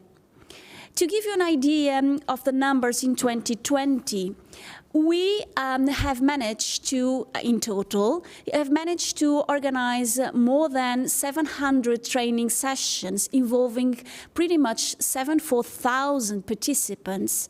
These participants have been involved in these training sessions during the year of 2020. At the moment, the Digital Academy of Turismo of Portugal, our national board of tourism, has more than 10,000 people enrolled who regularly participate in the training actions that are taking place. I would also like to highlight other initiatives. We are developing a questionnaire for the assessment of digital maturity. Our aim is to identify a gap, or to develop a gap analysis of the current skills of professionals in light of what may be the future requirements of the sector, and to identify and characterize the future training programs that we need to implement. By the end of January, we also intend to launch the best in-house training project. This is an innovative project based on a training action methodology, which will bring companies closer to its future employees, to its future workforce, and to these training programs. We also are developing with OECD a study regarding digital skills in the tourism sector. Within the scope of this study, OECD is developing these matters. Portugal will be targeted as a case study, which will allow us to have a data and information in all these subjects. And this study is supposed to be concluded by the first half of 2021, by the way. So, in conclusion, dear all, we have a unique opportunity to recover and to rebuild the tourism ecosystem in Europe. Thus, even though triggered by such a dramatic crisis, we have a real opportunity now to reinvent the tourism sector of tomorrow. This is why we at the Portuguese Presidency will organize on March the 1st an extraordinary meeting of European ministers for tourism on a virtual format. This meeting aims to obtain a follow-up of the tourism ecosystem situation and to prepare the spring-summer session.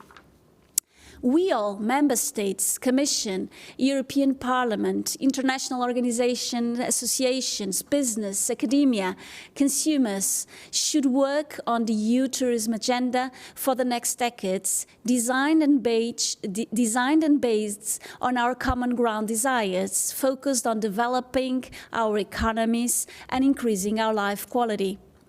Our emphasis should be on sustainable recovery in its three pillars, including environmental, social, and economic, which means that everyone involved in tourism, government, tour operators, service providers, transport operators, community service, NGOs, tourists, local governments, industrial associations, all of us can contribute to this recovery. This event was a real opportunity to discuss how we should design better skill and training policies within the tourism across Europe, preparing and boosting the supply side with a better and attractive offer for this after-pandemic consumers' demand. This is a good example of how the EU can play a real and effective role for the European enterprises to play a more competitive, resilient, social, greener and digital way of doing sustainable business in order to enhance the EU as a #1 destination in the world and strengthen one of the most competitive economic sector in the global context, tourism. É tempo de agir, as we say in Portuguese. In English, it's time to deliver and make change happen. Thank you all.